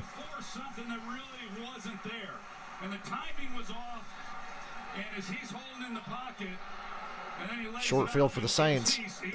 Ooh, Dak got hit in the face. Saints got away with one there. Granderson, I've certainly, you say forcible contact. I've seen a lot less called. That's what I always say, Troy. I've seen a lot less called. So everything is a questionable call because these fuckers officiate all over the place.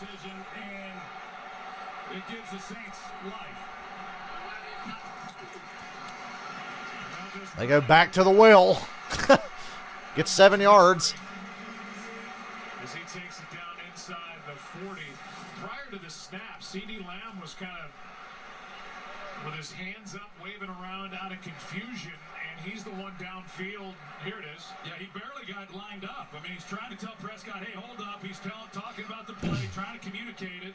Prescott waits for him to get set. It wasn't good right from the start, but when the ball's in your hands, then you've got to be the one who protects it. And knowing the situation in this game, it was just that, and you get there to where you're so determined and you think you've got to play and you're hanging in there with no one protection starting to let you down. Play clock's down to 3, and the Saints got to burn a timeout down by 2 scores in the 4th quarter.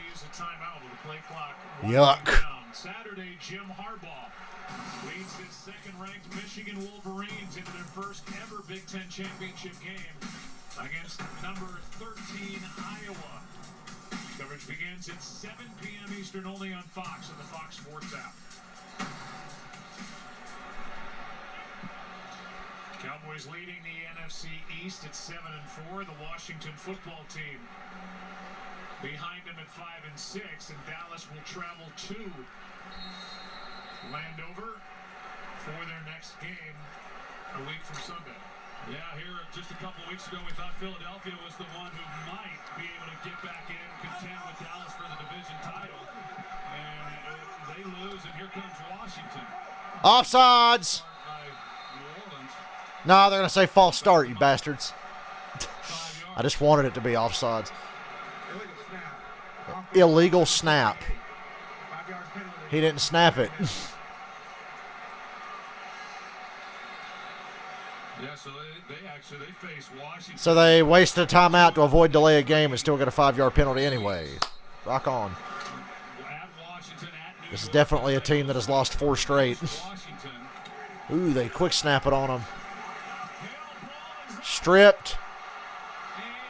Recovered by Carlos Watkins, and the Cowboys have it. Well, so much for that. Big Carlos. I know him. Guys, I know him. I seriously know him. Yep. He hit that, D-Law hit that ball before the arm came forward. Nah, that's a fumble. But the ball's out before the hand comes all the way. It's a fumble. Yeah, first I thought when I looked at it, it was an empty hand, but here it certainly appears to me that the Really, though? hand is going forward.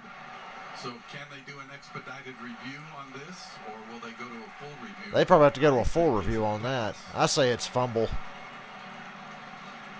Because I don't want my man Carlos to lose his fumble recovery. It's subtle, but it sure looks like he's... Oh, hey, review it. They said incomplete. Okay. 3rd down. Obviously, 4 down territory here. You got 2 downs to get this 8 yards. That was pretty close, but they say incomplete. On 3rd down and 8. Well, there's DeMarcus Lawrence. I mean, he's made his presence felt here tonight in his first game back after the left foot fracture he suffered a week of practice leading into game 2. Yeah, you know that all the time that he has missed, that he couldn't wait to get back on the field and fresh legs and show what he's capable of doing, and he has. He's had a great debut. We're a little uncertain as to what exactly to be able to expect from him. I'm going to run it on these 2 downs with Taysom Hill and get this first, because I'm going to at least get a few yards on the first carry, and I can get the rest on the second if I need to. They're going to straight throw, and it's dropped. Would have been a gain of about 5. Would have made that a little easier. Now it's 4th and 8. You got to go for it.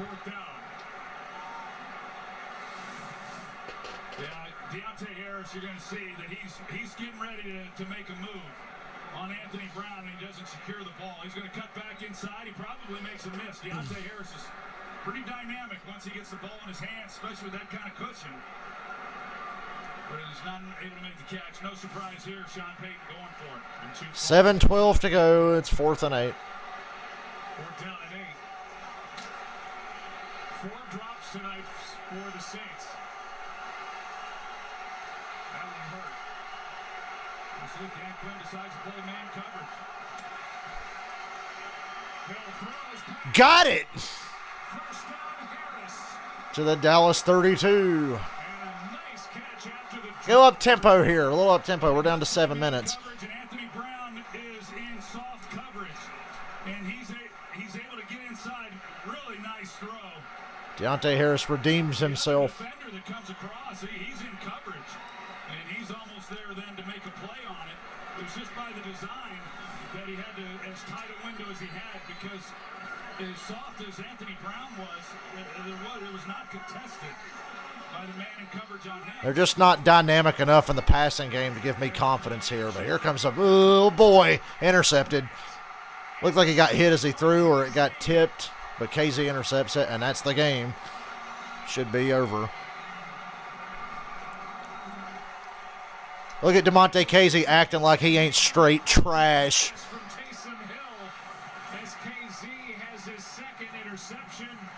And it did. He hit, Hill's arm got hit as he came forward. And it went right to KZ. He could have called for a fair catch. And the Cowboys take over, leading by 10. And Jordan Lewis, he comes, gets in there. Well, at least I get to laugh at the Saints.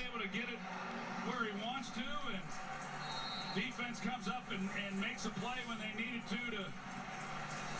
but they hope will put this game away. 2 more interceptions for this Cowboys defense. 17 on the year.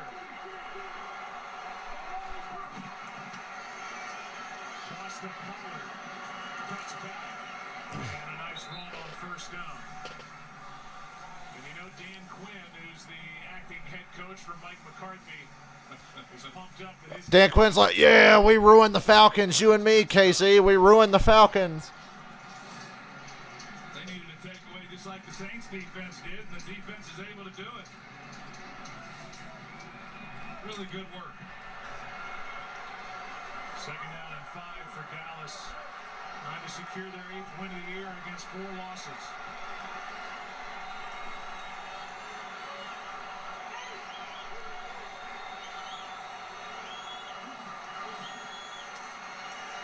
Dak got hit as he throws. And it's, oh, man. He didn't get both feet in, but it was intercepted by Marcus Williams. But he's out of bounds. Close to an interception. Jordan and Bronson had pressure on Prescott. Well, Orleans in this game. Yeah. This was really close. Oh, my God. If he could have dragged that second foot. But yeah, rather than, they get the nice gain. Cam Jordan finally made a play tonight. Had a little bit of an impact. Give it a chance. See if you can run the ball. Elliott back out there. 3rd down and 5.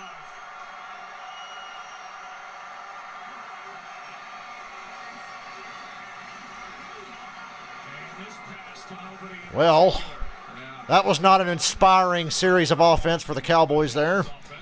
Saints have another chance to, well, they're running out of time, but they're not going to do anything.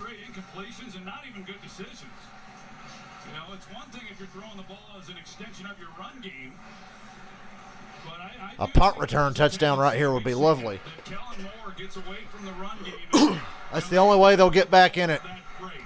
A big play touchdown, punt return, or a one-play drive. I think some of these runs start to have an effect on a defense, especially after you pick up 5 yards on 1st down. Here's a flag on the punt return. A nice catch by Harris. I wonder what Coach McCarthy's thinking back there in Dallas about that sequence. Well, I would imagine he'd be frustrated like Cowboy fans that you get, as you said, 5 yards on 1st down, and then you stop the clock with back-to-back incompletions.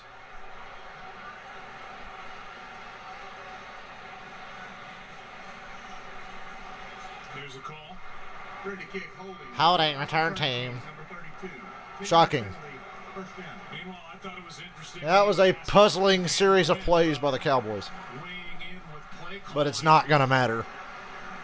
With exactly what we've seen, if Kellen Moore gets away from the run game too much, are you going to say anything to him? And he said, well, it's kind of like TSA. If you see something, say something. And I think he just saw something on that last possession by the Cowboys. It's a hard position for him to be in because next week he goes back to being the defensive coordinator. And Kellen Moore's the offensive coordinator. That's what I was talking about earlier. It's not like you're being the head coach. It's different. There's Ty Montgomery over the middle. 1st down, no huddle, up tempo. Let's go. Sometimes this is the spark an offense needs. And we got an injury in the secondary. Put a stop to that.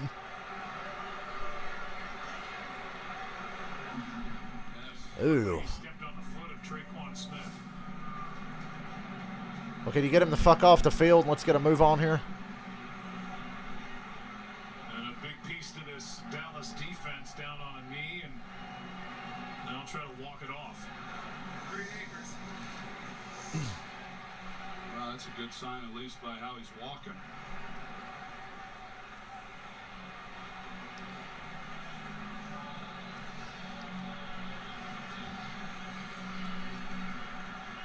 There's opportunity for the Saints. They're down to 2 timeouts.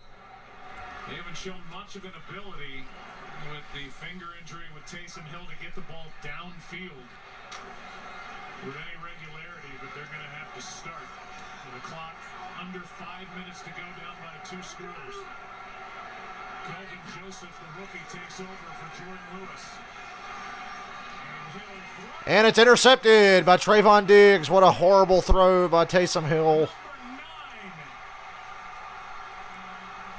How many more turnovers is this Cowboys defense going to have to force to put this game away? Now a 3-interception night for this Cowboys defense. I see what Hill is trying to do. It's a roll. Now here comes Dak back on the field to fuck up this great defensive effort. In behind him, but that's just the tracking ability of Trayvon Diggs. I mean, it really is something to watch. He plays it perfectly. He knows, he understands. You can tell he's a really smart player because he understands the coverage and he knows then where the weak. Boy, the New Orleans Saints are really bad. Right in behind him. So I've been waiting for years to say that. To the safety, he's anticipating They're really bad. where the throw's gonna go and then he makes a play on They are not good at football. back-to-back. But they know how to drag a fucking game out, that's for sure. Delivered by the Dallas defense. And Diggs with 9 interceptions on the year. He had only Saints one take pick their in second his last timeout. 5 games, but he has the 3rd of the night. Like I said, they really know how to drag one out. Sunday on Fox, Kyler Murray and the Cardinals. Looks like Murray is back. Continue their push for the top seed in the NFC. You're going to be looking at the Madden menu on Sunday because to stream the 2 games I want to stream, I got to use my PlayStation. So you won't get to see the fancy little drive chart. I need my computer to watch those games. Then Monday night, Patriots, Bills. Broncos and Chiefs, a little battle for first. The AFC West on Sunday Night Football on NBC. And then a good Monday night game on ESPN with the Bills and the Patriots. A battle for the top spot in the AFC East. I can't wait for that game. That's going to be fun to watch. Bills and Patriots on Monday night. Drown in misery with me, New Orleans. Fuck every one of you. If the Falcons are going to suck, at least the Saints suck too. And I think they suck slightly worse, if you can believe it. After timeouts taken by the New Orleans Saints, it looks like, barring something really improbable or unforeseen, the Dallas Cowboys who Probable or unforeseen? You mean like we almost saw Monday night? here on a week that's been really tough with the COVID diagnosis that they've had throughout their roster and their coaching staff. But it was not easy tonight. No, it wasn't easy. And these road wins in places like this, regardless of whatever New Orleans is going through, are not easy. You're just happy to get out of here with a victory. Oh, what a tackle. Delivered by P.J. Williams to avoid a first down pickup by C.D. Lamb. Damn. Good play, and it's 4th down. Spider monkey tackle. Not sure C.D. Lamb ever felt him coming. Thought he had a chance he was going to pick up the first down. I thought for sure he was going to get the first down. Dallas, yeah, offensively. Wished he would have. Take a little time off the clock here, keeping it on the ground. But, yeah, just having, I know they're going to be disappointed with that. Defense has done some good things. Defense, once again, has to come back out here and clean up. Even though they've only given up 10 points, considering what they're up against. Probably improve in some areas. Offense certainly can. It's something. Yeah, do you really think this is ever going to... Jeez, this game's never going to end. Just don't give up the big play here. Saints are out of timeouts, down by 10 with 3:46 to go. One of our drivers on the crew, Mike Heelan, who gets our TV trucks all over the country week after week, is retiring on Monday. Mike has been with us for many years, and we wish him all the best in retirement.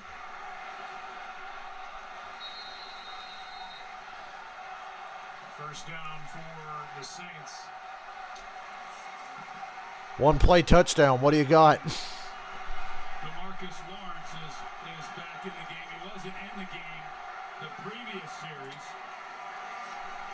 Hill in trouble and slides. And they don't flag Keanu Neal for hitting a sliding Taysom Hill. Pretty nice, though, when you're able to get a pass rush. Now, granted, we talked about the offensive line and what they're dealing with, but 4-man rush, they've been all over Taysom Hill. There's over 100 yards on the ground. Here's Callaway. Feel like I'm watching a preseason game. Taysom Hill, the 3rd quarterback this year to rush for 100. 3 and out, 3 straight drives, and the Saints couldn't get back in this fucking game. And now Taysom Hill. Pass behind Callaway. Taysom, the crowd's going to start to turn on you. 2nd and 10 with 3 minutes to go. Well, Diggy Zuwa, he puts a move on the left guard. Rockmorton does a really good job just getting right in the face of Taysom Hill. He's had a nice rookie year. 3rd round pick from UCLA. Flag on the play. And it's intercepted. I don't know if it'll count. It's big Carlos. Carlos. Touchdown. I don't think it's going to count, though. And it looks like it's going to stand. Oh, what? It's going to stand? Carlos Watkins just got a pick 6, man. Oh, my Lord. Well, boys and girls, that'll just about do it. Once this extra point's kicked, I'm going to go ahead and end the stream. This game was a cock tease for almost 3 quarters. Just a tease. Damn. Wish I had the Cowboys defense in fantasy. Damn, right to him. Did he have a dance? I didn't see. Surely he worked something up. Cowboys with their 4th pick 6 of the year and their 4th interception of the game. So much for Dan Quinn being distracted by being the interim head coach and coming down on the field after calling the defense even back his days with Seattle. Go ahead and start the narrative, and I support it that the defense was more fired up without Mike McCarthy's big fat ass shambling around that sideline. He'd be up there hugging the coaches up in the coach's booth. That's pretty good hands there. Look like Trayvon Diggs. Picking that one off. What a moment for the free agent picked up from the Houston Texans. One of those nights for Taysom Hill. All right, well, I guess that's the end. I'll see you Sunday for hopefully something more entertaining than this. Fuck you, New Orleans. I'm glad you lost, and I'll always hate you. Good night, everybody. I'm going to go take